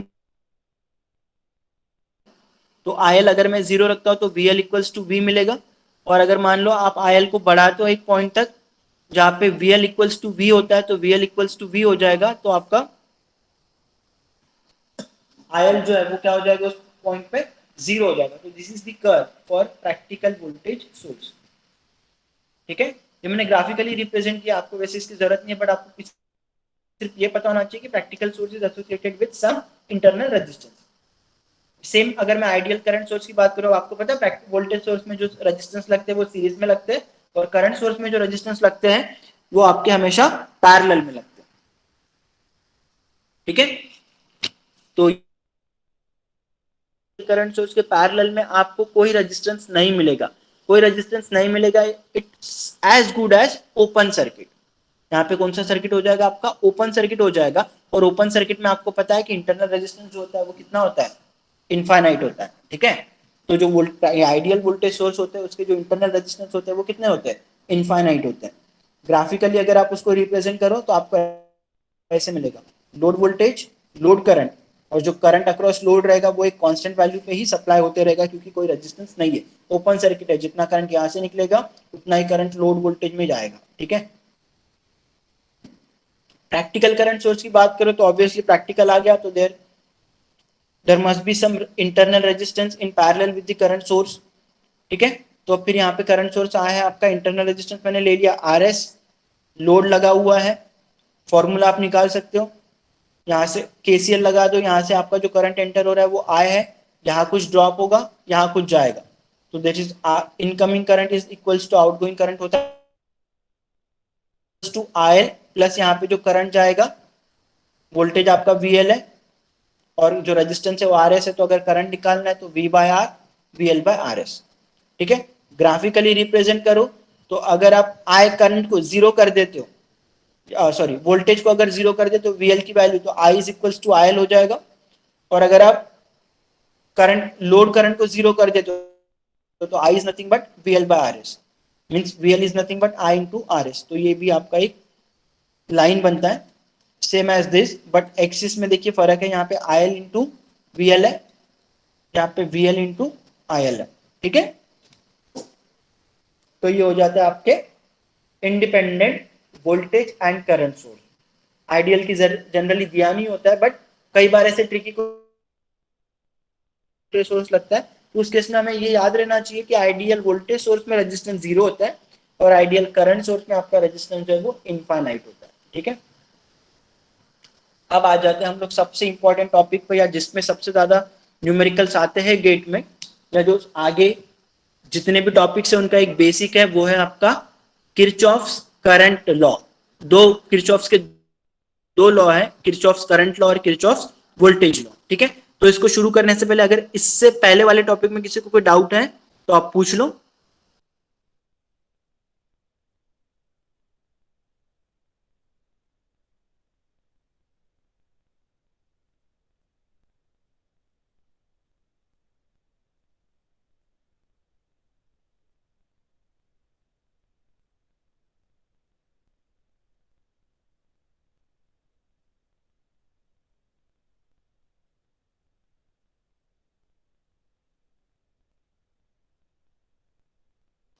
यस एनीवन, अगर किसी को कोई डाउट नहीं तो हम लोग आगे चलते हैं। है किसी को कोई डाउट है, यहां तक कुछ समझ में नहीं आ रहा हो? हम लोग बेसिक चीजें इसलिए कवर कर रहे हैं कि आपका बेस पहले बन जाए, तो आगे वाली सारी टॉपिक जो है वो आपके लिए बहुत आसान हो जाएंगे। ठीक है, इसलिए मैंने बेसिक से शुरू किया हुआ है। तो अब लोग हम चलते हैं केसीएल पे, that is Kirchhoff's current law. ठीक है, अगर मैं डिफाइन करूं केसीएल को तो आप कैसे लिख सकते हो इसे, कि लम्प्ड नेटवर्क, लम्प्ड नेटवर्क मतलब आरएलसी नेटवर्क कोई भी, in lumped network the algebraic sum of current at any node, मतलब किसी भी एक नोड पे अगर आप करंट का सम लेते हो at any time is equals to zero. मतलब किसी भी पर्टिकुलर लम्प्ड नेटवर्क की बात कर रहा हूं, लम्प्ड मतलब आरएलसी नेटवर्क। ठीक है, तो ऐसे नेटवर्क में अगर आप किसी नोड पे करंट के वैल्यूज का अल्जेब्रिक सम निकालोगे तो वो हर बार क्या होगा आपका, जीरो। ठीक है, जैसे मैं इस डायग्राम से या इसकी हेल्प से आपको समझाता हूं कि ये आपका एक किसी सर्किट का नोड है, दिस इज अ नोड, यहाँ पे दो करंट एंटर हो रहे हैं, that is I one I two, और एक करंट इसमें से बाहर जा रहा है आई थ्री। तो उनका कहना ऐसा है कि अगर आप इन तीनों करंट का अल्जेब्रिक सम लेते हो तो वो क्या होगा, हर बार जीरो। तो इसका मतलब एक समेशन बनता है कि sum of outgoing currents is always equals to sum of incoming current, क्योंकि अगर आपको दोनों का डिफरेंस या दोनों का सम लेना है तो जो करंट आ रहा है वो हम पॉजिटिव लेंगे, जो करंट जा रहा है उसको हम निगेटिव लेंगे। ठीक है, और इन दोनों का सम जब 0 आता है, इसका मतलब क्या है कि किसी भी सर्किट में एट एनी नोड जो करंट अंदर आएगा उतना ही करंट आपका बाहर जाएगा। Incoming current is equals to the outgoing current.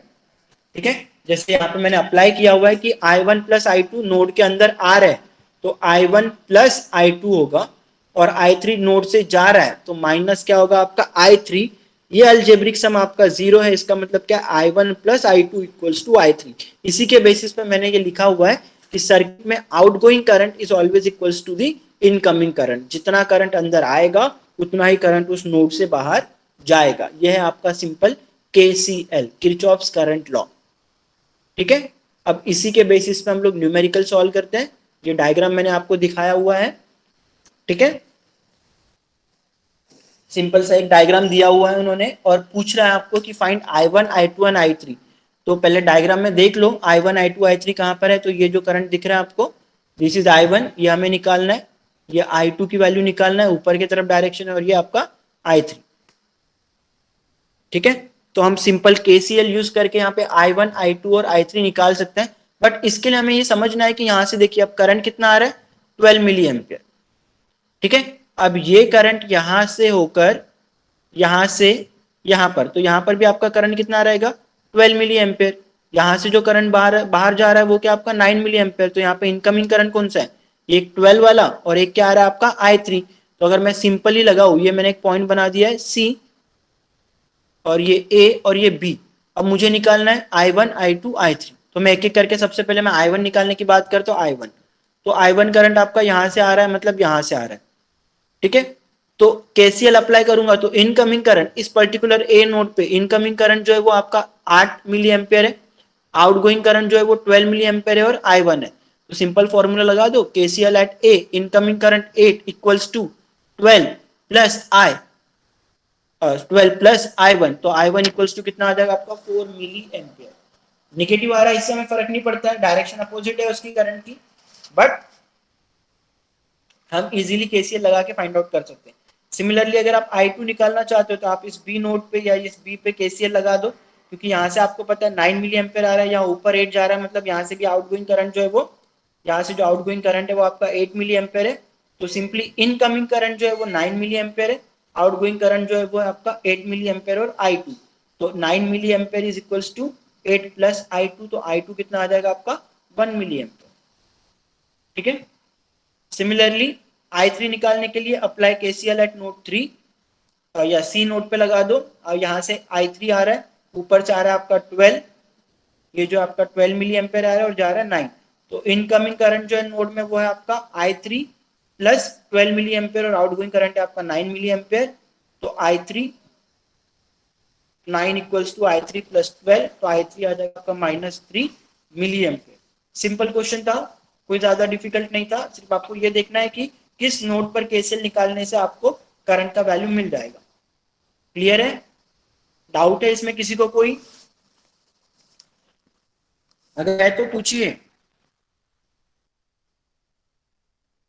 ठीक है, चलिए ये सिंपल था।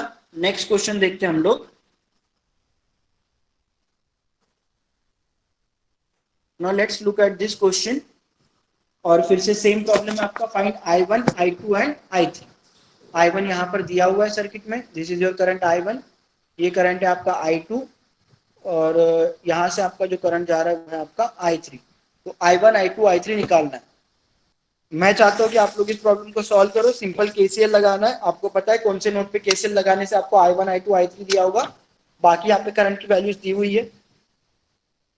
कौन बताएगा फटाक से कि I1 का वैल्यू कितना आएगा। I1 के लिए हम लोग क्या करेंगे, कहां पर लगाएंगे, तो ये नोड पर हमारा KCL लग जाएगा। यहाँ पे I1 आ रहा है, और ये बाकी सारे करंट, तो इनकमिंग करंट ये है, और यहाँ से 1 एम्पियर आ रहा है। तो I1 और 1 इनकमिंग करंट होंगे, 10 एम्पियर और 2 एम्पियर आपके आउटगोइंग करंट है। बताइए फटाफट कितनी वैल्यू आएगी, उंगलियों पे कैलकुलेशन हो सकता है आपका। I1 plus 1 is equals to 12, तो 1 को उधर शिफ्ट कर दो, तो I1 कितना आ जाएगा आपका 11। ठीक है, फटाफट करना पड़ेगा आपको। ठीक है, और ये ऑब्वियसली गेट में आएंगे नहीं, बट गेट में इनकी बहुत हेल्प होगी आपको, मतलब अगर आपको ये केसीएल या केवीएल लगाना आ गया फटाफट तो आप बहुत सारे क्वेश्चन इजीली सॉल्व कर सकते हो वहां पर। ठीक है, तो केसीएल, अब मुझे I2 अगर निकालना है तो मैं इस बी पॉइंट पे निकाल दूंगा। फिर से देख लो इनकमिंग करंट कौन से, आउटगोइंग करंट कौन से, तो ये 3 एम्पियर इनकमिंग है, 2 एम्पियर इनकमिंग है, 1 एम्पियर आउटगोइंग है I2। तो I2 plus 1 is equals to 3 plus 2 मतलब 5 हो जाएगा। तो I2 आपका आ जाएगा 4 एम्पियर। I3 के लिए यहां से अगर 3 एम्पियर है मतलब यहां से 3 एम्पियर ही बाहर जा रहा होगा, I2 आ रहा है, I3 जा रहा है, तो I2 incoming current equals to I3 plus 3 ampere हो जाएगा। I2 की वैल्यू आपने निकाली है 4, तो I3 जो आ जाएगा वो 4 माइनस 3 आ जाएगा आपका 1 एम्पियर। ठीक है, कोई डाउट है इसमें? फास्ट हो रहा है कि थोड़ा स्लो जाऊं? ये बहुत सिंपल प्रॉब्लम है इसलिए मैं थोड़ा फास्ट फास्ट जा रहा हूं। किसी को कोई डाउट है? Third year students?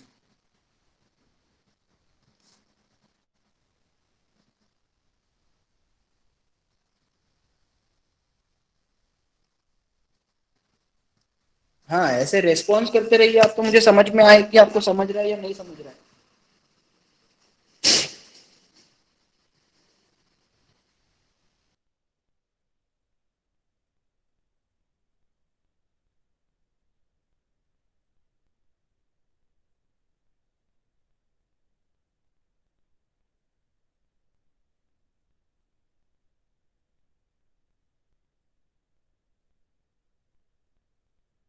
ठीक है, चलिए आगे चलते हैं नेक्स्ट प्रॉब्लम पे हम लोग। Question number 3। चलिए, ये प्रॉब्लम दिया, गेट से ही है प्रॉब्लम।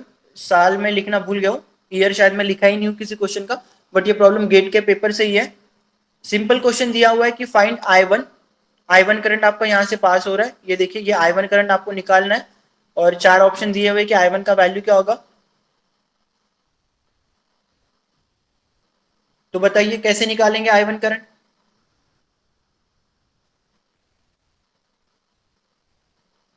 सोर्स वोल्टेज का वैल्यू में लिखना शायद भूल गया हूँ।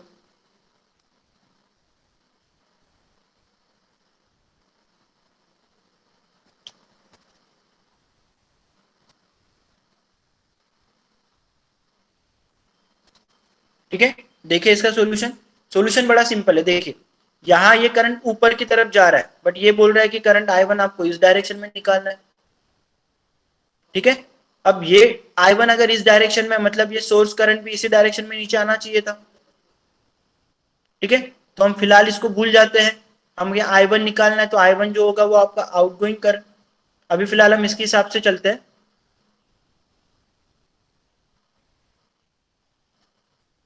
ये वाले सोर्स के हिसाब से तो ये हमारा इनकमिंग है, इसकी डायरेक्शन को फिलहाल भूल जाओ, I1 की वैल्यू निकालते हैं। तो ये आपका, अगर मैं नोड ए पे केसीएल लगाता हूं तो ये देखिए ये करंट आपका नोड पे आ रहा है, इनकमिंग है, और ये दो करंट जो है वो आपके आउटगोइंग है, 5 और 7। ठीक है, तो incoming current I1 equals to 5 plus 7 कितना हो जाएगा आपका? 12 हो जाएगा। ठीक है, इसके हिसाब से। बट ये करंट यहाँ पे आ नहीं रहा है, ये करंट क्या बोल रहा है, यहाँ से बाहर निकल रहा है, उसकी वैल्यू बताओ। तो ऑब्वियसली अगर आप करंट की डायरेक्शन उल्टा कर दोगे तो उसका मैग्नीट्यूड बदल जाएगा। तो I इक्वल्स टू 12 जो आपने निकाला था वो क्या हो जाएगा? -12। अब देखो यहाँ पे गड़बड़ी कैसे होती है, हम लोग इसकी डायरेक्शन नहीं देख करते। हमें I1 बोला है तो हम ये सोर्स देख लेते हैं, ये इनकमिंग है, ये तो आउटगोइंग है, हम लोग डायरेक्टली 12 निकाल के ए ऑप्शन को मार्क कर देते हैं। और यहाँ हम लोग गलत हो जाते हैं क्योंकि हमने इसके डायरेक्शन नहीं देखा, वो किस डायरेक्शन में मांग रहे हैं, इस डायरेक्शन में, अपोजिट डायरेक्शन में करंट सोर्स की कितनी वैल्यू रहेगी। तो बस आप उसका साइन कर दो, तो आपका सही आंसर जो रहेगा वो रहेगा -12 है। क्लियर है क्या? ठीक है, ये गेट्स के पेपर से क्वेश्चन है 1 मार्क का। और जनरली इसमें यही दिक्कत है कि यहाँ हम लोग 12 एम्पियर को मार्क करके छोड़ देते हैं, और हम लोग लगाते ही वोल्टेज करंट सोर्स ऊपर की तरफ जा रहा है, जो स्प्लिट्स हो रहे हैं 5 प्लस 7, तो इनकमिंग इक्वल्स टू आउटगोइंग, मतलब I1 is equals to 7 plus 5 12, तो हम 12 मार्क करके छोड़ देते हैं। बट डायरेक्शन क्या पूछ रहा है यहाँ पर, देखिए ये सबसे इंपॉर्टेंट है। डायरेक्शन कहाँ पर है वो देखिए, अपोजिट है इसके। तो जब डायरेक्शन इसके अपोजिट है I1 करंट की, तो I1 करंट जो होगा वो क्या पड़ेगा? तो इट इज -12 है। ठीक है, अभी this is the important question. क्या बोल रहा है? Find I1 and I2। ठीक है, आप लोगों में से अगर कोई इसको सॉल्व करके बता दे तो होप कि मतलब उसको समझ में आ गया है कि व्हाट इज नेटवर्क्स। अब तक उसको समझ में आ गया। कौन बताएगा I1 I2 की वैल्यू क्या आएगी? यहां से देख के नहीं, कुछ भी नहीं करना पड़ता इसमें सॉल्व, बस आप बता दीजिए।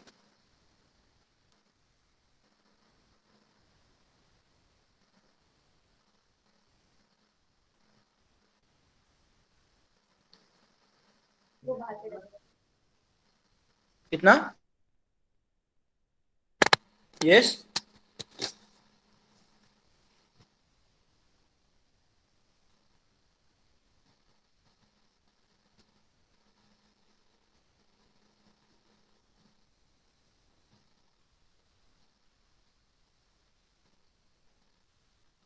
बताएगा कोई कितनी वैल्यू I1 I2 की? दो करंट सोर्स लगे हुए, 7 एम्पियर, 4 एम्पियर।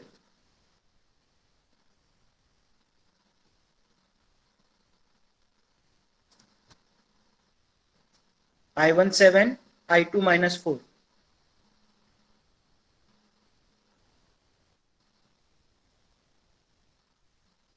I2 -7। गौरी एकदम सही है आपका आंसर। देखिए सिंपल सर्किट है, यहां से 7 एम्पियर करंट आपका इधर नहीं जा रहा है। ठीक है, I2 की डायरेक्शन इस साइड है। ठीक है, तो आप देखोगे तो करंट का रिटर्निंग पाथ सिर्फ ये है, ये 7 एम्पियर करंट का रिटर्निंग पाथ सिर्फ यही से कि यहां से घूम के ये वापस ऐसे ही आ जाएगा सर्किट में। और ये 4 एम्पियर का करंट ऐसे ही घूम रहा है, वो भी नीचे नहीं आ रहा, क्योंकि यहाँ पे सेम नोड है, ये जो नोड बना हुआ है। ठीक है, क्योंकि अगर आप सिंपल फॉर्मूला लगाओ incoming current equals to outgoing current, तो यहाँ से जो 4 एम्पियर है जो सर्किट से बाहर, ये एक ही नोड है ना, इस नोड में अगर 4 एम्पियर आ रहा है तो इस नोड से बाहर भी कितना जाएगा? सिंपल। तो यहाँ पे 4 एम्पियर घूम रहा है और यहाँ पे 7 एम्पियर घूम रहा है, तो डायरेक्शन ये ऐसे आ रहा है, तो I1 आपका 7 एम्पियर हो जाएगा। I2 का डायरेक्शन जो है वो 4 एम्पियर के अगेंस्ट है, तो I2 का जो वैल्यू हो जाएगा वो -4 हो जाएगा। That is a simple logic. यहाँ पे आप मान लो एक करंट सोर्स है जिसको आपका, हाँ यहाँ अगर मैं एक रेजिस्टेंस लगाता तो फिर कुछ अलग चीज होती, क्लोज पाथ मिलती, बट यहाँ पे क्लोज पाथ तो कहीं कुछ मिल ही नहीं रही है ना। ये करंट आपका यही घूम रहा है 4 एम्पियर का, और ये 7 एम्पियर का करंट यही घूम रहा है। आप चाहो तो यहाँ पे लगा दो KCL KVL, लेकिन I1 I2 दोनों आपके अननोन है, आप बिल्कुल नहीं लगा सकते। अदरवाइज अगर आप यहाँ पे निकालते हो, क्योंकि ये नोड है ना, incoming current equals to outgoing current कर दो, सिंपल सी लॉजिक है। इनकमिंग करंट कितना है? 7। आउटगोइंग करंट, इनकमिंग करंट कितना है? 7 + 4। आउटगोइंग करंट कितना है आपका? I1। और मान लो यहाँ से I2 है, फिलहाल के लिए डायरेक्शन हम लोग I2 की भूल जाते हैं, तो आउटगोइंग करंट क्या होगा? I1। तो 7 + 4 इजिकल्स टू 7 + 4 होना चाहिए, बराबर है ना। इनकमिंग करंट है इस नोड में 7 + 4 दैट इज 11। तो यहाँ से करंट बाहर भी कितना जाएगा? 11। अब यहाँ से I1 की वैल्यू कितनी आ सकती है? यहाँ पे तो और कोई I1 का कंट्रीब्यूशन नहीं हो रहा है, तो दैट इज 7 + 7। यहाँ पे I2 की वैल्यू क्या होगी? 4। बट ये डायरेक्शन अपोजिट है, तो इट इज -4। क्लियर है? गौरी आपका आंसर बिल्कुल सही था। अंजलि आप गलत हो गए, I1 आपने 11 निकाल लिया, 11 नहीं आएगा बेटा। Incoming current equals to outgoing current, तो अगर आप सारा करंट I1 में डाल रहे हो, 7 + 4 11, इसका मतलब क्या है कि ये I2 जो है ये ओपन सर्किट हो जाएगा। बट यहाँ पे ओपन सर्किट नहीं है, यहाँ पे रेजिस्टेंस लगा हुआ है। ठीक है, तो यहाँ पे सिर्फ आपको इतना ये ध्यान में रखना है कि ये incoming current equals to outgoing current. अब यहाँ पर तो आपको पता है कि इनकमिंग करंट, ये 7 यहाँ जा नहीं सकता क्योंकि यहाँ पे करंट सोर्स ही 4 एम्पियर का है, और ये 4 यहाँ आ नहीं सकता क्योंकि यहाँ पे करंट सोर्स 7 का है। तो I1 आपका 7 ही रहेगा और I2 आपका 4 ही रहेगा, बट डायरेक्शन उल्टी है, तो साइन चेंज कर दो। ठीक है, चलिए नेक्स्ट क्वेश्चन पे आते हैं। क्या बोल रहे हैं? Find I and IM। I ये दिया हुआ है हमको सर्किट में कि ये I करंट हमें निकालना है, this is I you have to find out. और IM का दिया हुआ है, हाँ ये RM के अक्रॉस आपको दिया हुआ है IM। ठीक है, तो हमें I की वैल्यू निकालना है, IM की वैल्यू निकालना है। यहाँ एक वोल्टेज सोर्स दिया हुआ है, करंट है 6 एम्पियर है, ये 8 एम्पियर है, और यहाँ से ऊपर जो जा रहा है वो 2 एम्पियर। ठीक है, अब इस पर्टिकुलर अगर मैं ये ए नोड पे KCL लगा दूं, तो यहाँ पे देखो एंट्रिंग कौन कर रहा है करंट का? I एम्पियर करंट एंटर कर रहा है, ऊपर जा रहा है 2 एम्पियर और नीचे आ रहा है 5 एम्पियर। तो I की वैल्यू कितनी हो जाएगी? Incoming current equals to outgoing current. तो I इक्वल्स टू 5+2 मतलब 7 हो जाएगा। सिंपल, उंगलियों पे कैलकुलेशन होने चाहिए फटाफट, गेट में इतना समय नहीं मिलेगा, ठीक है। तो I हो गया हमारा 7 एम्पियर, फटाक से निकाल लिया हमने। What is IM? अब ये 7 एम्पियर अगर ऊपर जा रहा है मतलब ये यहीं से शुरू हुआ होगा 7 एम्पियर, बराबर है। और यहां से क्या जा रहा है आपका IM, अब यहां पे आप लगा दो। अब यहाँ पे ध्यान से देखो, यहां सबसे इंपॉर्टेंट चीज है, ये 8 एम्पियर करंट यहाँ पे एंटर किया, भले यहाँ पे डिवाइड हुआ यहाँ और यहाँ पे, लेकिन जब ये यहाँ से बाहर आएगा तो ये घूम के यहाँ पे कितना आएगा, 8 एम्पियर ही रहेगा ना। अभी मैंने सिंपल फंडा बताया कि current enter equals to current leave, entering current और आउटगोइंग करंट। अब ये 8 एम्पियर करंट ये दो रजिस्टर का जो नोड बन रहा है यहाँ पे एंटर कर रहा है, यहाँ पे स्प्लिट होगा, यहाँ पे स्प्लिट होगा, लेकिन जब नीचे आएंगे हम इस पॉइंट पे, यहाँ इस पॉइंट पे, तो यहाँ पे करंट फिर से कितना आ जाएगा, 8 एम्पियर ही रहेगा। तो यहाँ पे आप लगा दो KCL, 5 ampere 8 ampere incoming current हो गया, IM भी क्या आपका इनकमिंग है, तो तीनों इनकमिंग है। तो IM 5 8 कितना हो जाएगा, 8 + 5 आपका 13, IM तो IM हो जाएगा आपका -13। सिंपल लॉजिक है, मैंने यहाँ पे इस हिसाब से लगाया था, मैंने यहाँ पे बी नोड पे लगा दिया था, तो यहाँ पे मेरा इनकमिंग करंट जो था, इनकमिंग कोई नहीं था, सारे आउटगोइंग थे, तो IM I और ये 6 एम्पियर, वैसे भी निकाल सकते हो आप चाहो तो, यहाँ लगा दो 5, यहाँ से आने वाला 8 और ये IM तीनों एंटर कर रहे हैं, आउटगोइंग करंट है ही नहीं। क्लियर है ना, चीजें समझ में आ रही है। चलिए नेक्स्ट क्वेश्चन पे हम लोग चलते हैं, ये थोड़ा सा इंपॉर्टेंट क्वेश्चन है, ठीक है। आई ऑफ एल दिया हुआ है, इंडक्टर लगा हुआ है आपका, रजिस्टर लगा हुआ है, आर ऑफ टी दिया हुआ है, और एक करंट सोर्स है जिसका वैल्यू दिया हुआ है 12 cos ओमेगा टी -5, ठीक है। और क्या बोल रहा है आपका, if R of T equals to 4 e to the power -3t plus 3 e to the power -4t, find I L of zero, sorry I L of zero equals to 1 ampere, find 5 बोल रहा है। 5 की value हमें निकालनी है कि 5 की value कितनी है, 5 ये रहा।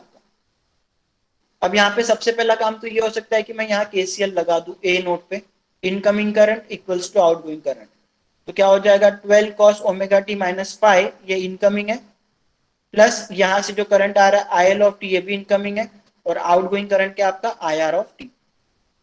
अब यहाँ पे आपको फॉर्मूला याद करना पड़ेगा, करंट थ्रू दी इंडक्टर, और IR ऑफ टी की वैल्यू तो गिवन है, तो मैंने यहाँ पे पहले IR ऑफ टी का वैल्यू रख दिया, that is 4e raised to the power -3t plus 3e raised to the power -4t, ये वैल्यू मैंने यहाँ पे रख दी, ठीक है।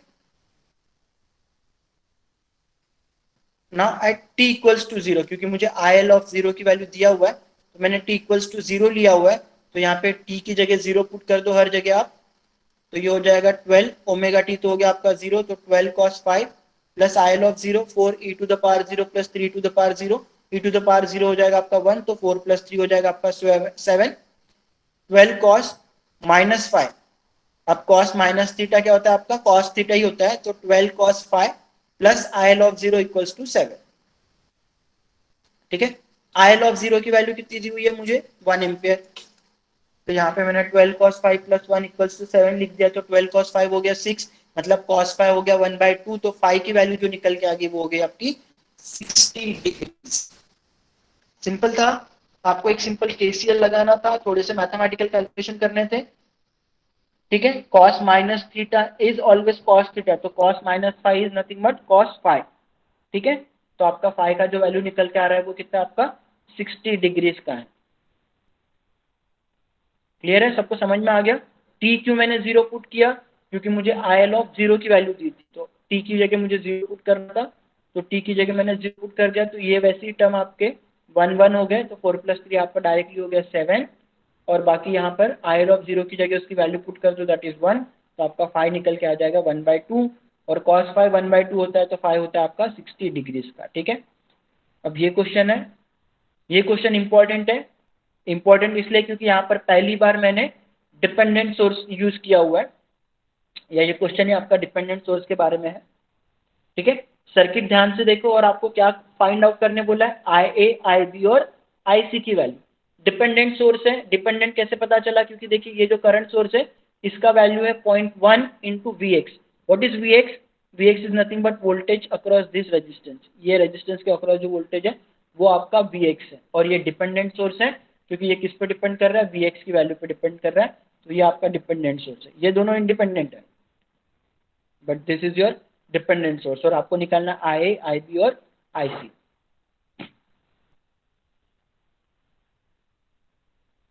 ठीक है,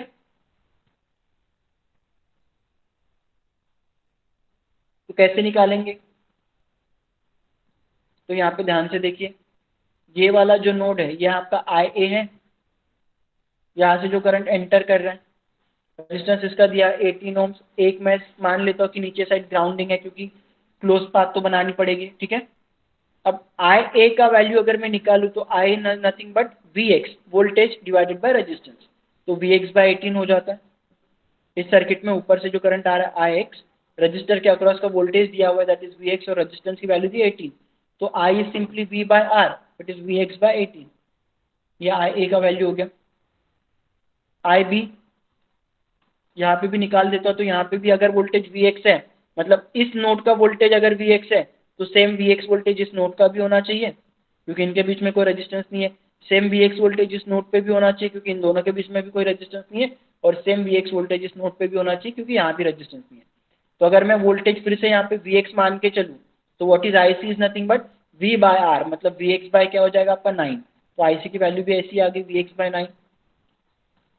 अब अगर आप यहाँ पे केसीएल अप्लाई कर दो तो incoming current equals to outgoing current, apply KCL, तो ये इनकमिंग करंट है 5.6, आउटगोइंग करंट कौन से आपके आई ए। ठीक है, plus I B plus I सी, क्योंकि सेम, मतलब अगर आप मान लो मैंने यहाँ पे सर्किट नहीं बनाया बट मान लो कि ये एक ही पोटेंशियल पे है ना सब लोग वी एक्स पे, तो इनको अगर आप ज्वाइन कर लो, मतलब यहाँ से एक लाइन खींच लो ऐसी, ये एक ही नोड पे वी एक्स पे, तो इनकमिंग करंट क्या होगा? आउटगोइंग करंट, तीनों में डिस्ट्रीब्यूट हो रहा है, बीच में कोई रेजिस्टेंस तो है नहीं, तो incoming current 5.6 equals to outgoing current I plus I B plus I C plus 2 ampere. I plus I B plus I C plus 2 ampere. What is value of I A? I का value हमने निकाला that is V X by 18। I B का value हमने निकाल लिया, ये sorry given है आई B का वैल्यू आपको, आई बी करंट ऊपर की तरफ है। अब हमने जो डायरेक्शन ली थी वो नीचे की तरफ ली थी, तो हम क्या लेंगे इसको 0.1 times V X, but it should be minus, बराबर है। ऊपर की तरफ अपोजिट डायरेक्शन में हमने जो आई बी लिया था उसके अपोजिट डायरेक्शन में, तो it is minus 0.1 times V X, और आई सी का वैल्यू जो आपने निकाला वो वी एक्स बाय 9 है। पुट करने के बाद it comes out to be, आप इसको सॉल्व कर लेना, वी एक्स की वैल्यू जो आएगी वो कितनी आती है आपकी 54 वोल्ट, और एक बार हमें वी एक्स मिल गया तो आई ए की वैल्यू हमारी हो जाएगी 54 बाई 18 दैट इज 3, आई सी की वैल्यू हो जाएगी 54 बाई 9 दैट इज 6, और आई बी की वैल्यू हो जाएगी 54 इंटू 0.1 दैट इज 5.4। क्लियर है क्या? किसी को डाउट है अभी इसमें? समझ में आ रहा है क्या बोल रहा हूँ मैं?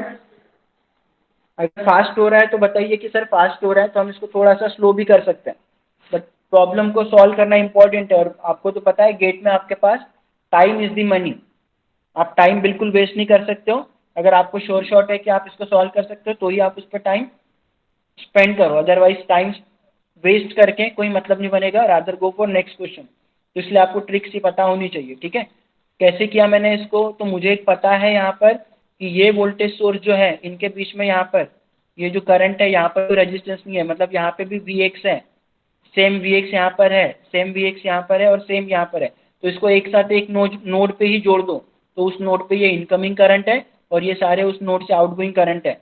सिंपल केसीएल लगा के आपका काम खत्म हो जाएगा। ठीक है, चलिए नेक्स्ट क्वेश्चन पे पढ़ते हैं हम लोग। ठीक है, ये सर्किट दिया हुआ है, वी आर की वैल्यू दी हुई है 5 वोल्ट। ठीक है, और वी सी जो दिया हुआ है आपको वो दिया हुआ है 4 साइन 2t, और फाइंड करने क्या बोल रहा है? We L, voltage across inductor. ठीक है, अब सबसे पहले मैंने सिंपली यहाँ से, मुझे पता है यहाँ से करंट आपका आ रहा है 1 एम्पियर ऊपर से, यहाँ से करंट जो आ रहा है 2 एम्पियर, यहाँ से मैंने करंट ले लिया आई एल जो इंडक्टर में जा रहा है और यहाँ से मैंने करंट ले लिया आई सी। ठीक है, ऑप्शन दिए हुए हैं, बट सबसे पहले मैं सिंपली क्या करता हूँ, केसीएल लगा लेता हूँ। तो मुझे पता है this is 2 + 1 = I L plus I C, मतलब आई एल = 3 - आई सी। अब मैं आई सी को क्यों सॉल्व करूंगा, क्योंकि मुझे दिया हुआ है V C. Now what is the formula for I C, current through capacitor is nothing but d/dt of V C, sorry C times d/dt of V C. C का वैल्यू तो मुझे पता है, यहाँ दिया हुआ है 1 फैरेड, और मुझे इसका क्या करना है, वीसी को इंटीग्रेट करना है, सॉरी डेरिवेटिव निकालना विथ रिस्पेक्ट टू टी। बस ये एक फॉर्मूला आपको रखना है, ये हमने प्रीवियस फॉर्मूला देखा था पीछे, अगर आप जाओगे थोड़ा सा तो आई सी का फॉर्मूला हमने देखा था, that current through the capacitor is nothing but C into dV/dt। Voltage दिया हुआ है, उसका डेरिवेटिव ले लो, 4 sin 2t का डेरिवेटिव अगर निकालते हैं तो 4 को बाहर कर दो, कांस्टेंट टर्म है, sin 2t का डेरिवेटिव क्या होता है, 2 टाइम्स cos 2t। t की वैल्यू कितनी रखना है, तो t का हमें कोई सब्स्टिट्यूट दिया हुआ नहीं है, तो t को एज इट इज रख देते हैं। तो इट इज 3 - 4 इंटू 2 कर दो, तो ये हो जाएगा 3 - 8 cos 2t। ठीक है, तो ऑप्शन में आपका सही ऑप्शन जो होना चाहिए वो होना चाहिए 3 - 8 cos 2t। ठीक है, ये भी गेट पेपर से ही क्वेश्चन है, मैं गेट का ईयर लिखना भूल गया हूँ, बट ये क्वेश्चन भी आपका गेट पेपर से ही है। ठीक है, तो सिंपल क्वेश्चन था ये आपका, सिर्फ आपको एक फॉर्मूला याद रखना है कि current through capacitor is nothing but C into dV/dt।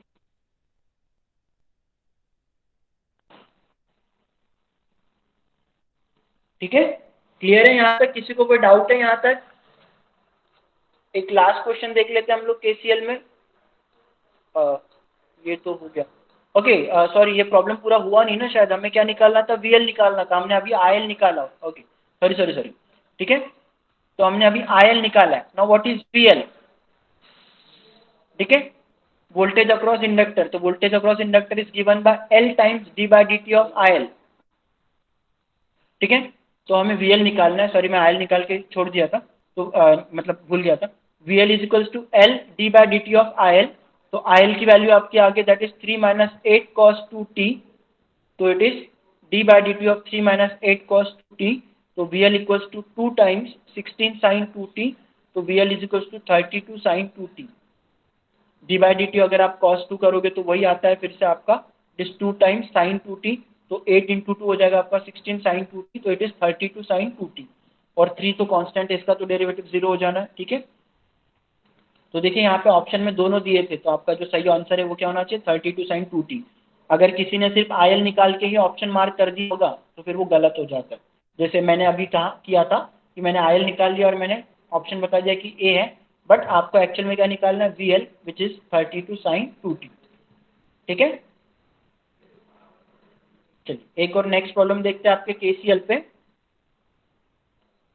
ठीक है, सर्किट दिया हुआ है आपको, the current I1 I2 and I3 meet at node, बताया हुआ है कि एक नोड पे तीनों करंट आपके मिल रहे हैं, I1 I2 I3 का वैल्यू दिया हुआ है, और क्या बोल रहे हैं, I3 निकालो, कैपिटल I3।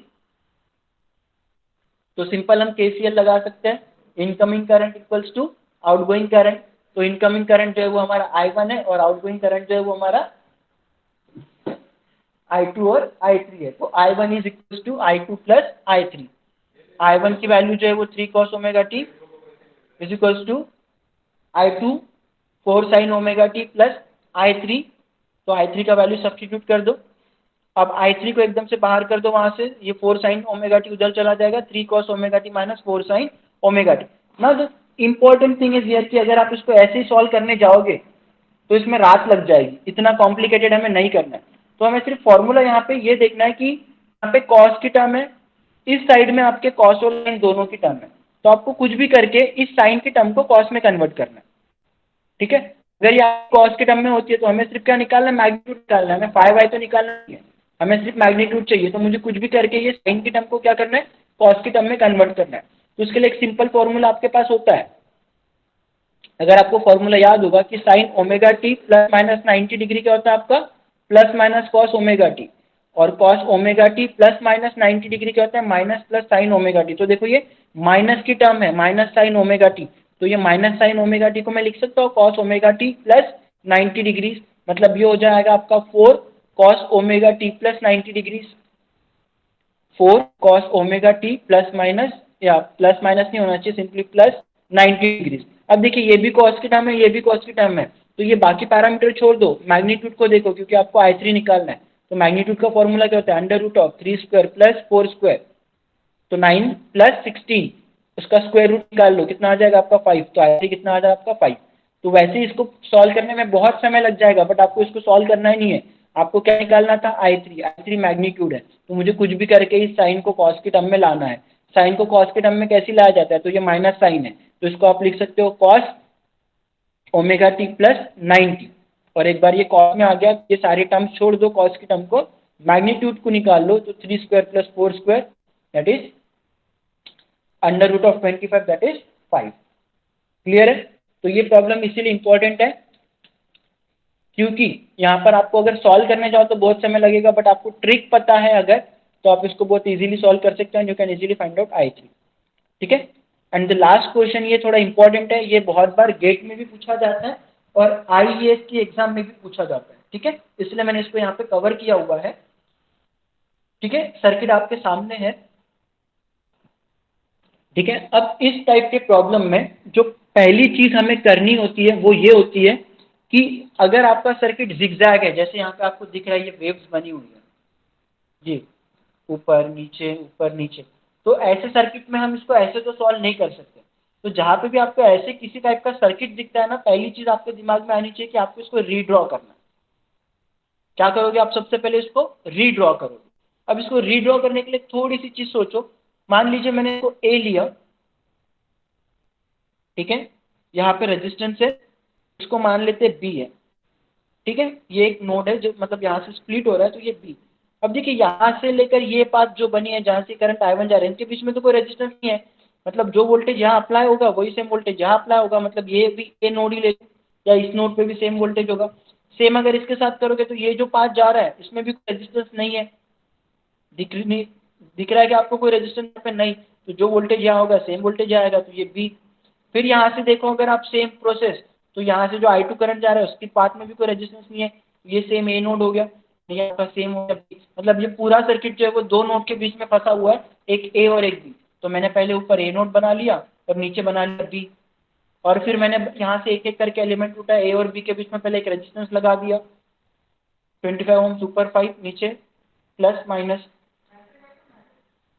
अब यहाँ पे ध्यान से देखो, ये B2A है, अगर ए से बी बना रहे हो तो डायरेक्शन ऑफ करंट जो करना वो ए की तरफ करना, तो ये ए नोड की तरफ मैंने डायरेक्शन ऑफ करंट किया है, और कितना दिया हुआ है ये 0.2 वोल्ट डिपेंडेंट सोर्स, ठीक है, V पे, तो ये वोल्टेज V इसके अक्रॉस था, ये 0.2 वोल्ट है। फिर ए से बी के बीच में आपका जो है 10 ओम का रेजिस्टेंस है, ये 10 ओम का रेजिस्टेंस हो गया। फिर ए टू बी के बीच में आपका करंट सोर्स है, डायरेक्शन बी की तरफ है, तो डायरेक्शन बी की तरफ करके करंट सोर्स बनाया मैंने, और करंट वैल्यू है 2.5 एम्पियर, और फिर ए से बी के बीच में और एक रेजिस्टेंस है, तो ये आपका एग्जैक्ट सर्किट बन गया। एक बार ये सर्किट बन गया तो ऐसा ही प्रॉब्लम हमने एक अभी सॉल्व किया हुआ है कि अगर मान लो आप ये इस नोड को ए नोड लेते हो, तो इन नोड में कहीं बीच में रेजिस्टेंस है क्या, नहीं, ये देखो सब एक ही नोड पे जोड़ सकते हैं ना हम इनको, तो फिर से यहाँ पे KCL लगा दो, incoming current equals to outgoing current.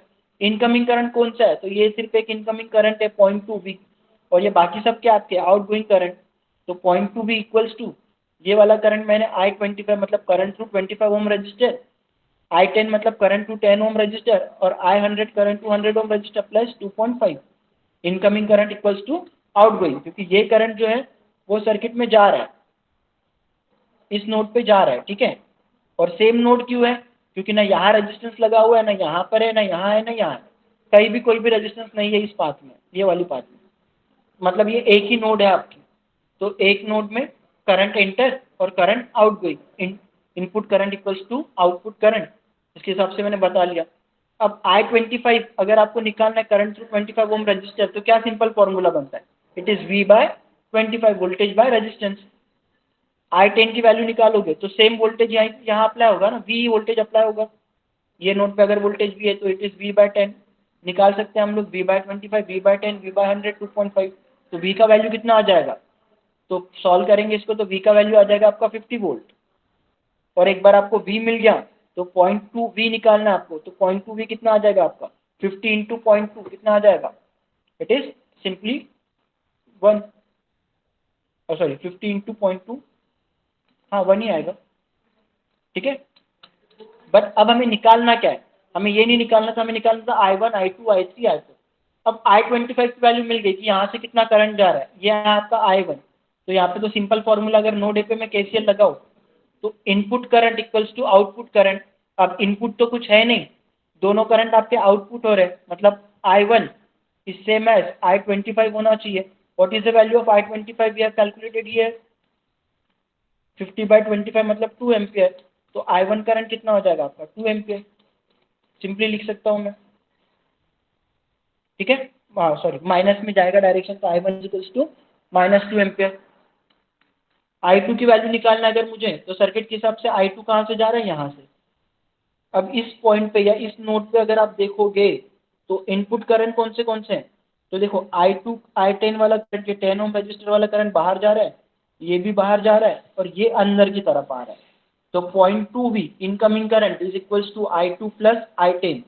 I10 की वैल्यू हमने निकाली, I10 क्या आया था 50/10 मतलब 5 एम्पियर। I2 की वैल्यू हमें कैलकुलेट करना है, तो 0.2 सॉरी कहा गया, हाँ ये sorry, so that is 0.2 into V, that is 50 volt, और I10 की वैल्यू हमने निकाली थी, that is 2 ampere, sorry I25 की वैल्यू थी वो जो करंट था,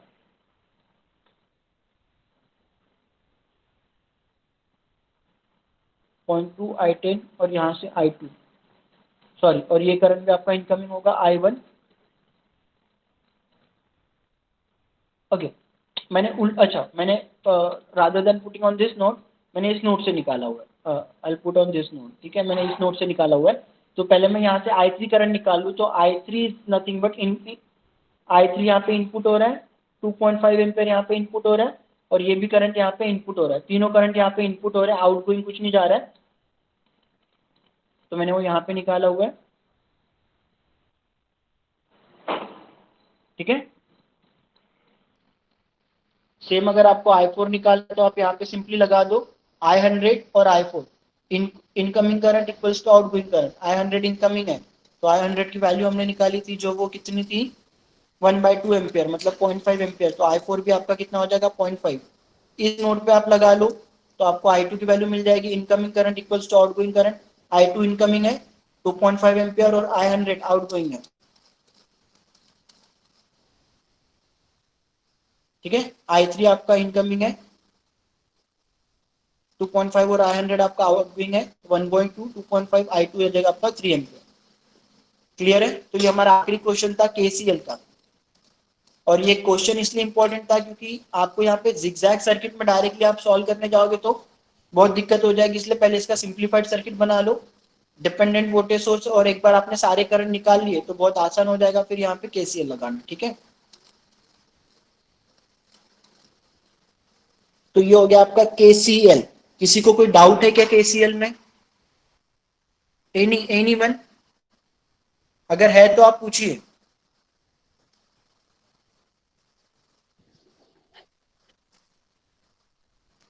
है किसी को कोई डाउट है KCL में? And all this questions are very important क्योंकि ट्रिक आपको पता करना है, तो एवरी मतलब वैसे तो गेट में आपका कॉपी पेन अलाउड रहता है, बट आपको इतना समय नहीं होता है कि आप डायग्राम कॉपी पे निकाल कर हर बार उसको वहां पर कैलकुलेशन करो। आपको डायग्राम देखते से समझ में आना है कि आपको कहाँ KCL और कहाँ KVL निकालना है, ठीक है। तो हमने आप सिर्फ KCL की बात की है, तो हम लोग सिर्फ KCL की बात करेंगे, तो बहुत सारी जगह आपका KCL लगाने से प्रॉब्लम सॉल्व हो जाएगा। कुछ ट्रिक याद रखना कि इनकमिंग करंट जो होता है किसी भी सर्किट में वो इक्वल्स टू आउटगोइंग करंट, तो उस नोड से बाहर उतना ही करंट बाहर आएगा, that is what Kirchhoff's current law.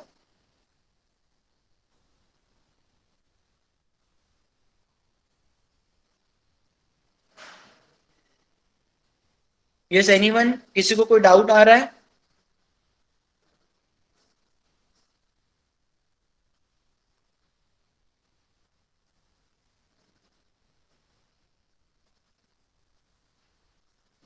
क्या किसी को कोई डाउट KCL में?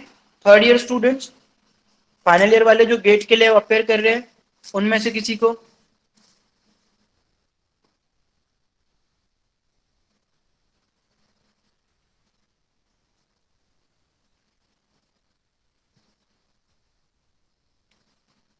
चीजें क्लियर हो गई? ओके। थर्ड ईयर वालों के लिए कंसेप्ट थोड़े से नए ही होंगे क्योंकि उन्होंने अभी अभी एंटी नेटवर्क थ्योरी पढ़ा हुआ है, बट फिर भी मैंने बेसिक एक बार इसलिए रिवाइज करवाया क्योंकि अगर आपका बेस स्ट्रांग है तो फिर आप प्रॉब्लम्स को ट्रिक से सॉल्व कर सकते हो। ठीक है,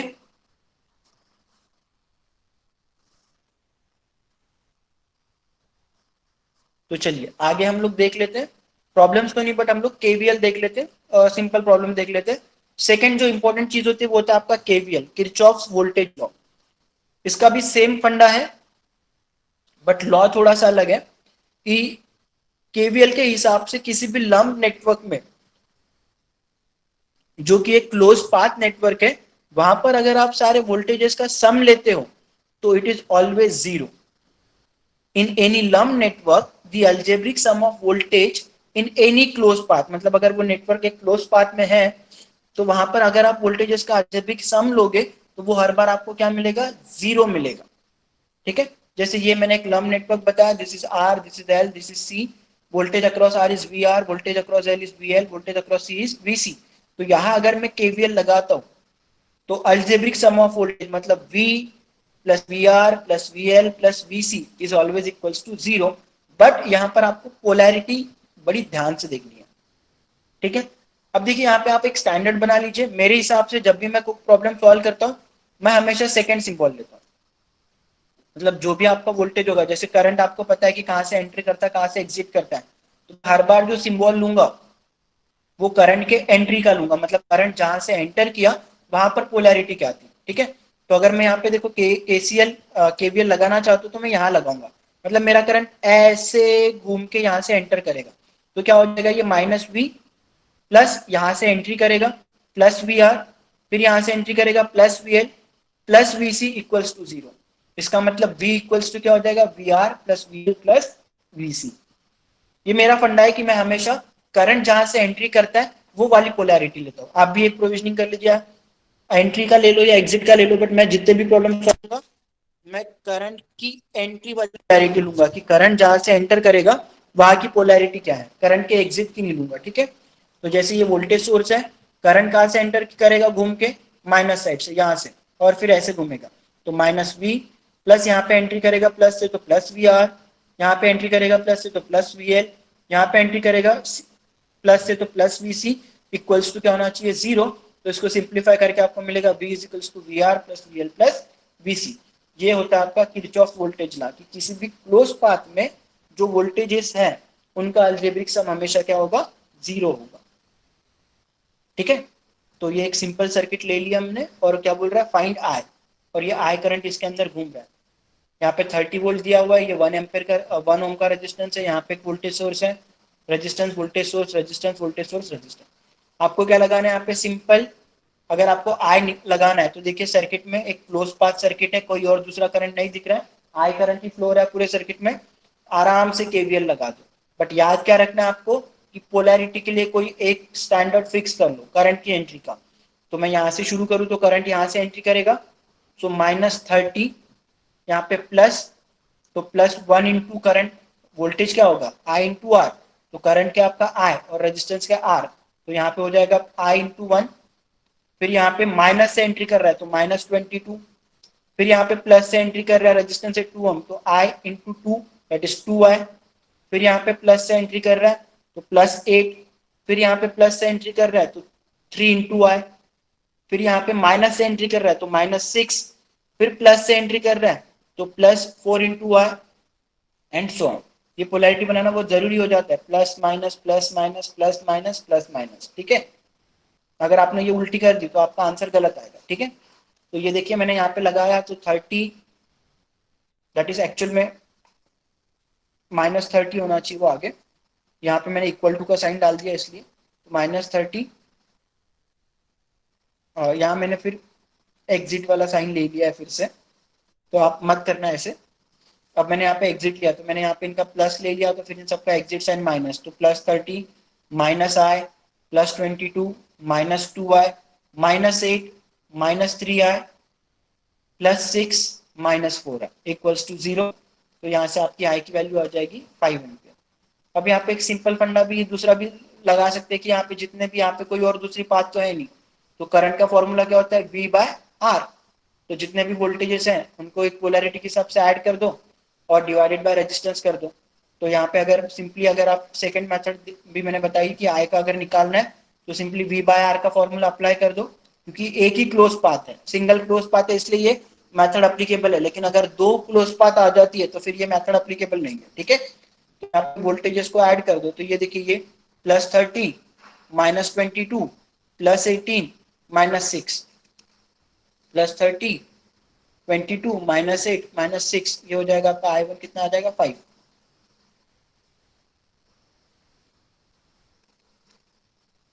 ठीक है, सेकेंड,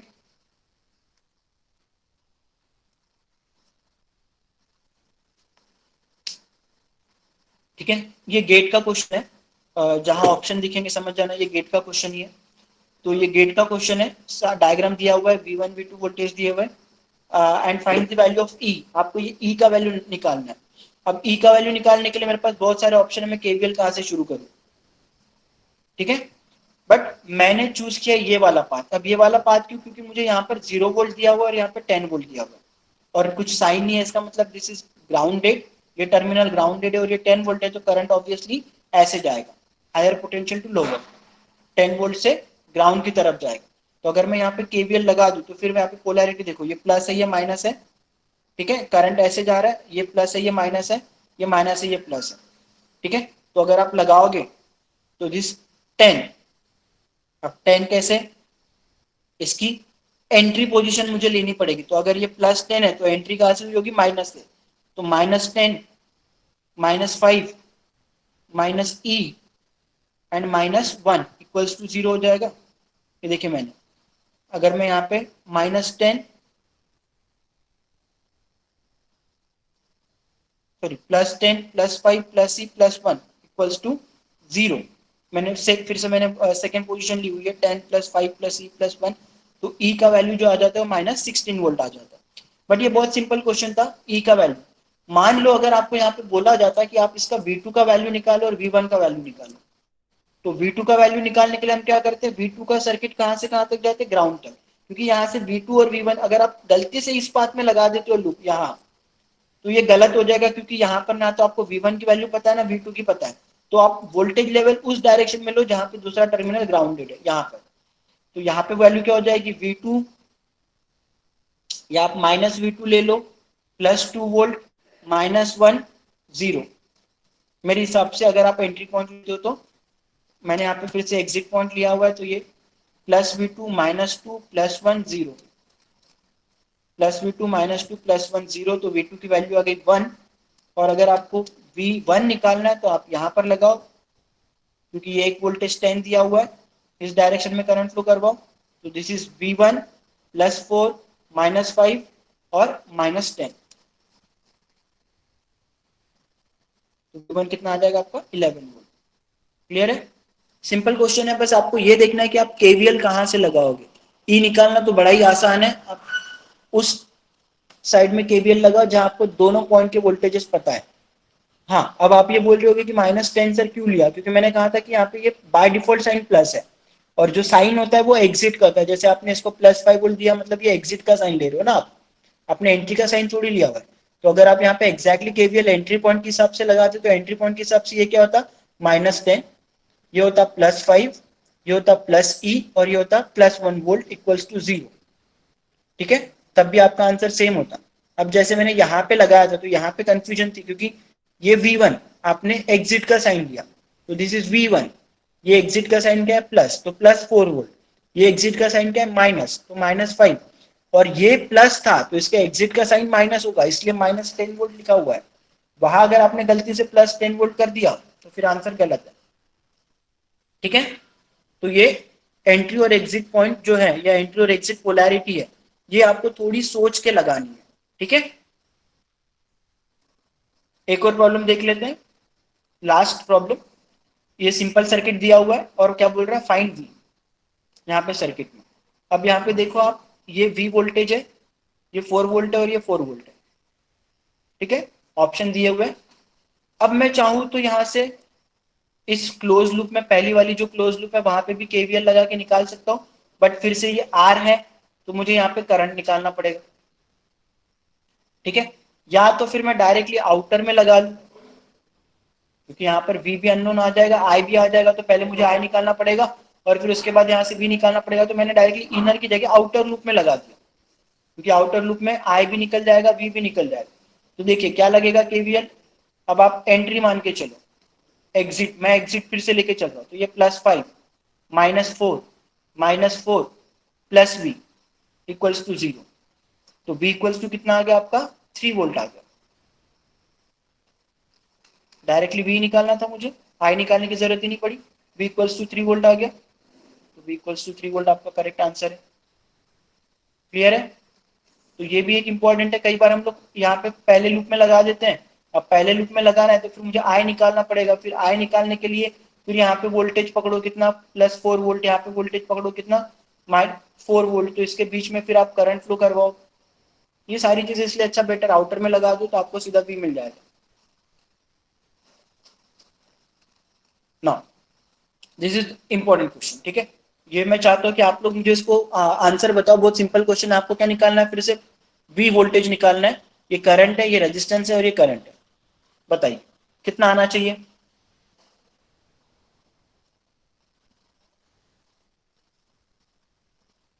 ये नेटवर्क है, इसको छोड़ दो। ये नेटवर्क से जो बाहर यहाँ पे जो वोल्टेज है वो +V है, और करंट आपको दिया हुआ है और ये वोल्टेज सोर्स दिया हुआ है।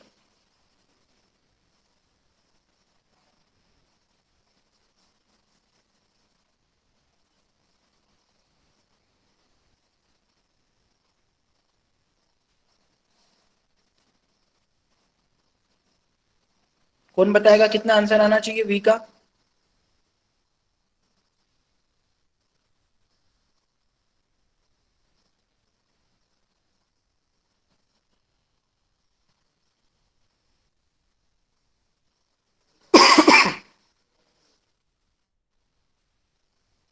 Yes anyone. -1 वोल्ट, बिल्कुल सही अक्षता। -1 वोल्ट आना चाहिए इसका आंसर। सिंपली केवीएल लगा दो यहाँ पे। ये आपका V वोल्टेज है, एग्जिट पकड़ो तो +V, करंट कितना है 2 एम्पियर, तो यहाँ पे जो वोल्टेज ड्रॉप होगा वो कितना होगा आपका 2 इंटू 2 दैट इज 4 वोल्ट। तो एग्जिट साइन ले रहे हैं हम लोग, तो +V -4 -5, +V -4 -5 इक्वल्स टू 0। तो V इक्वल्स टू कितना आना चाहिए आपका 9 वोल्ट आना चाहिए। आपका कितना आया था अक्षदा, -1 वोल्ट। -1 वोल्ट कैसे निकाल लिया आप लोगों ने, आपने एग्जिट एंट्री नहीं पकड़ी क्या, यहाँ से +V प्लस माइनस है ना।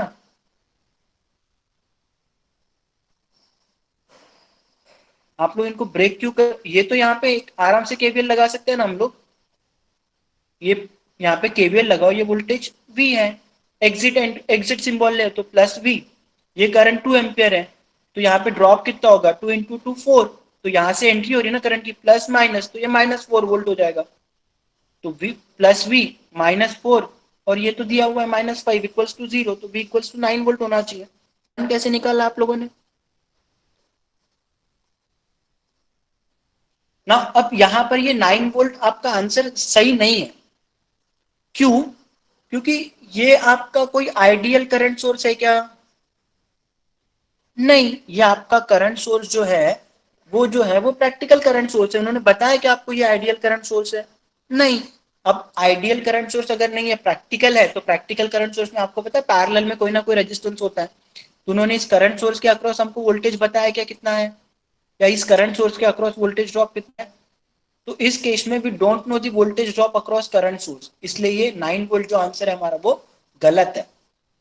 अगर ये आइडियल करंट सोर्स है तो फिर ये 9 वोल्ट आंसर सही है, बट अगर ये आइडियल करंट सोर्स नहीं है तो ये 9 वोल्ट आंसर हमारा गलत है। क्लियर हो गया। अक्षदा, गौरी, अंकिता, जूही, -1 तो आपने कहां से लाया, मेरे को समझ नहीं आया।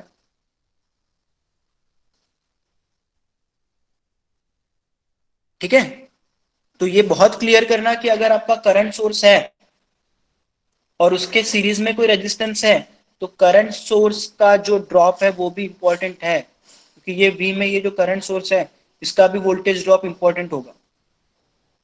ठीक है,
ठीक है, तो विल स्टॉप हियर और आगे वाले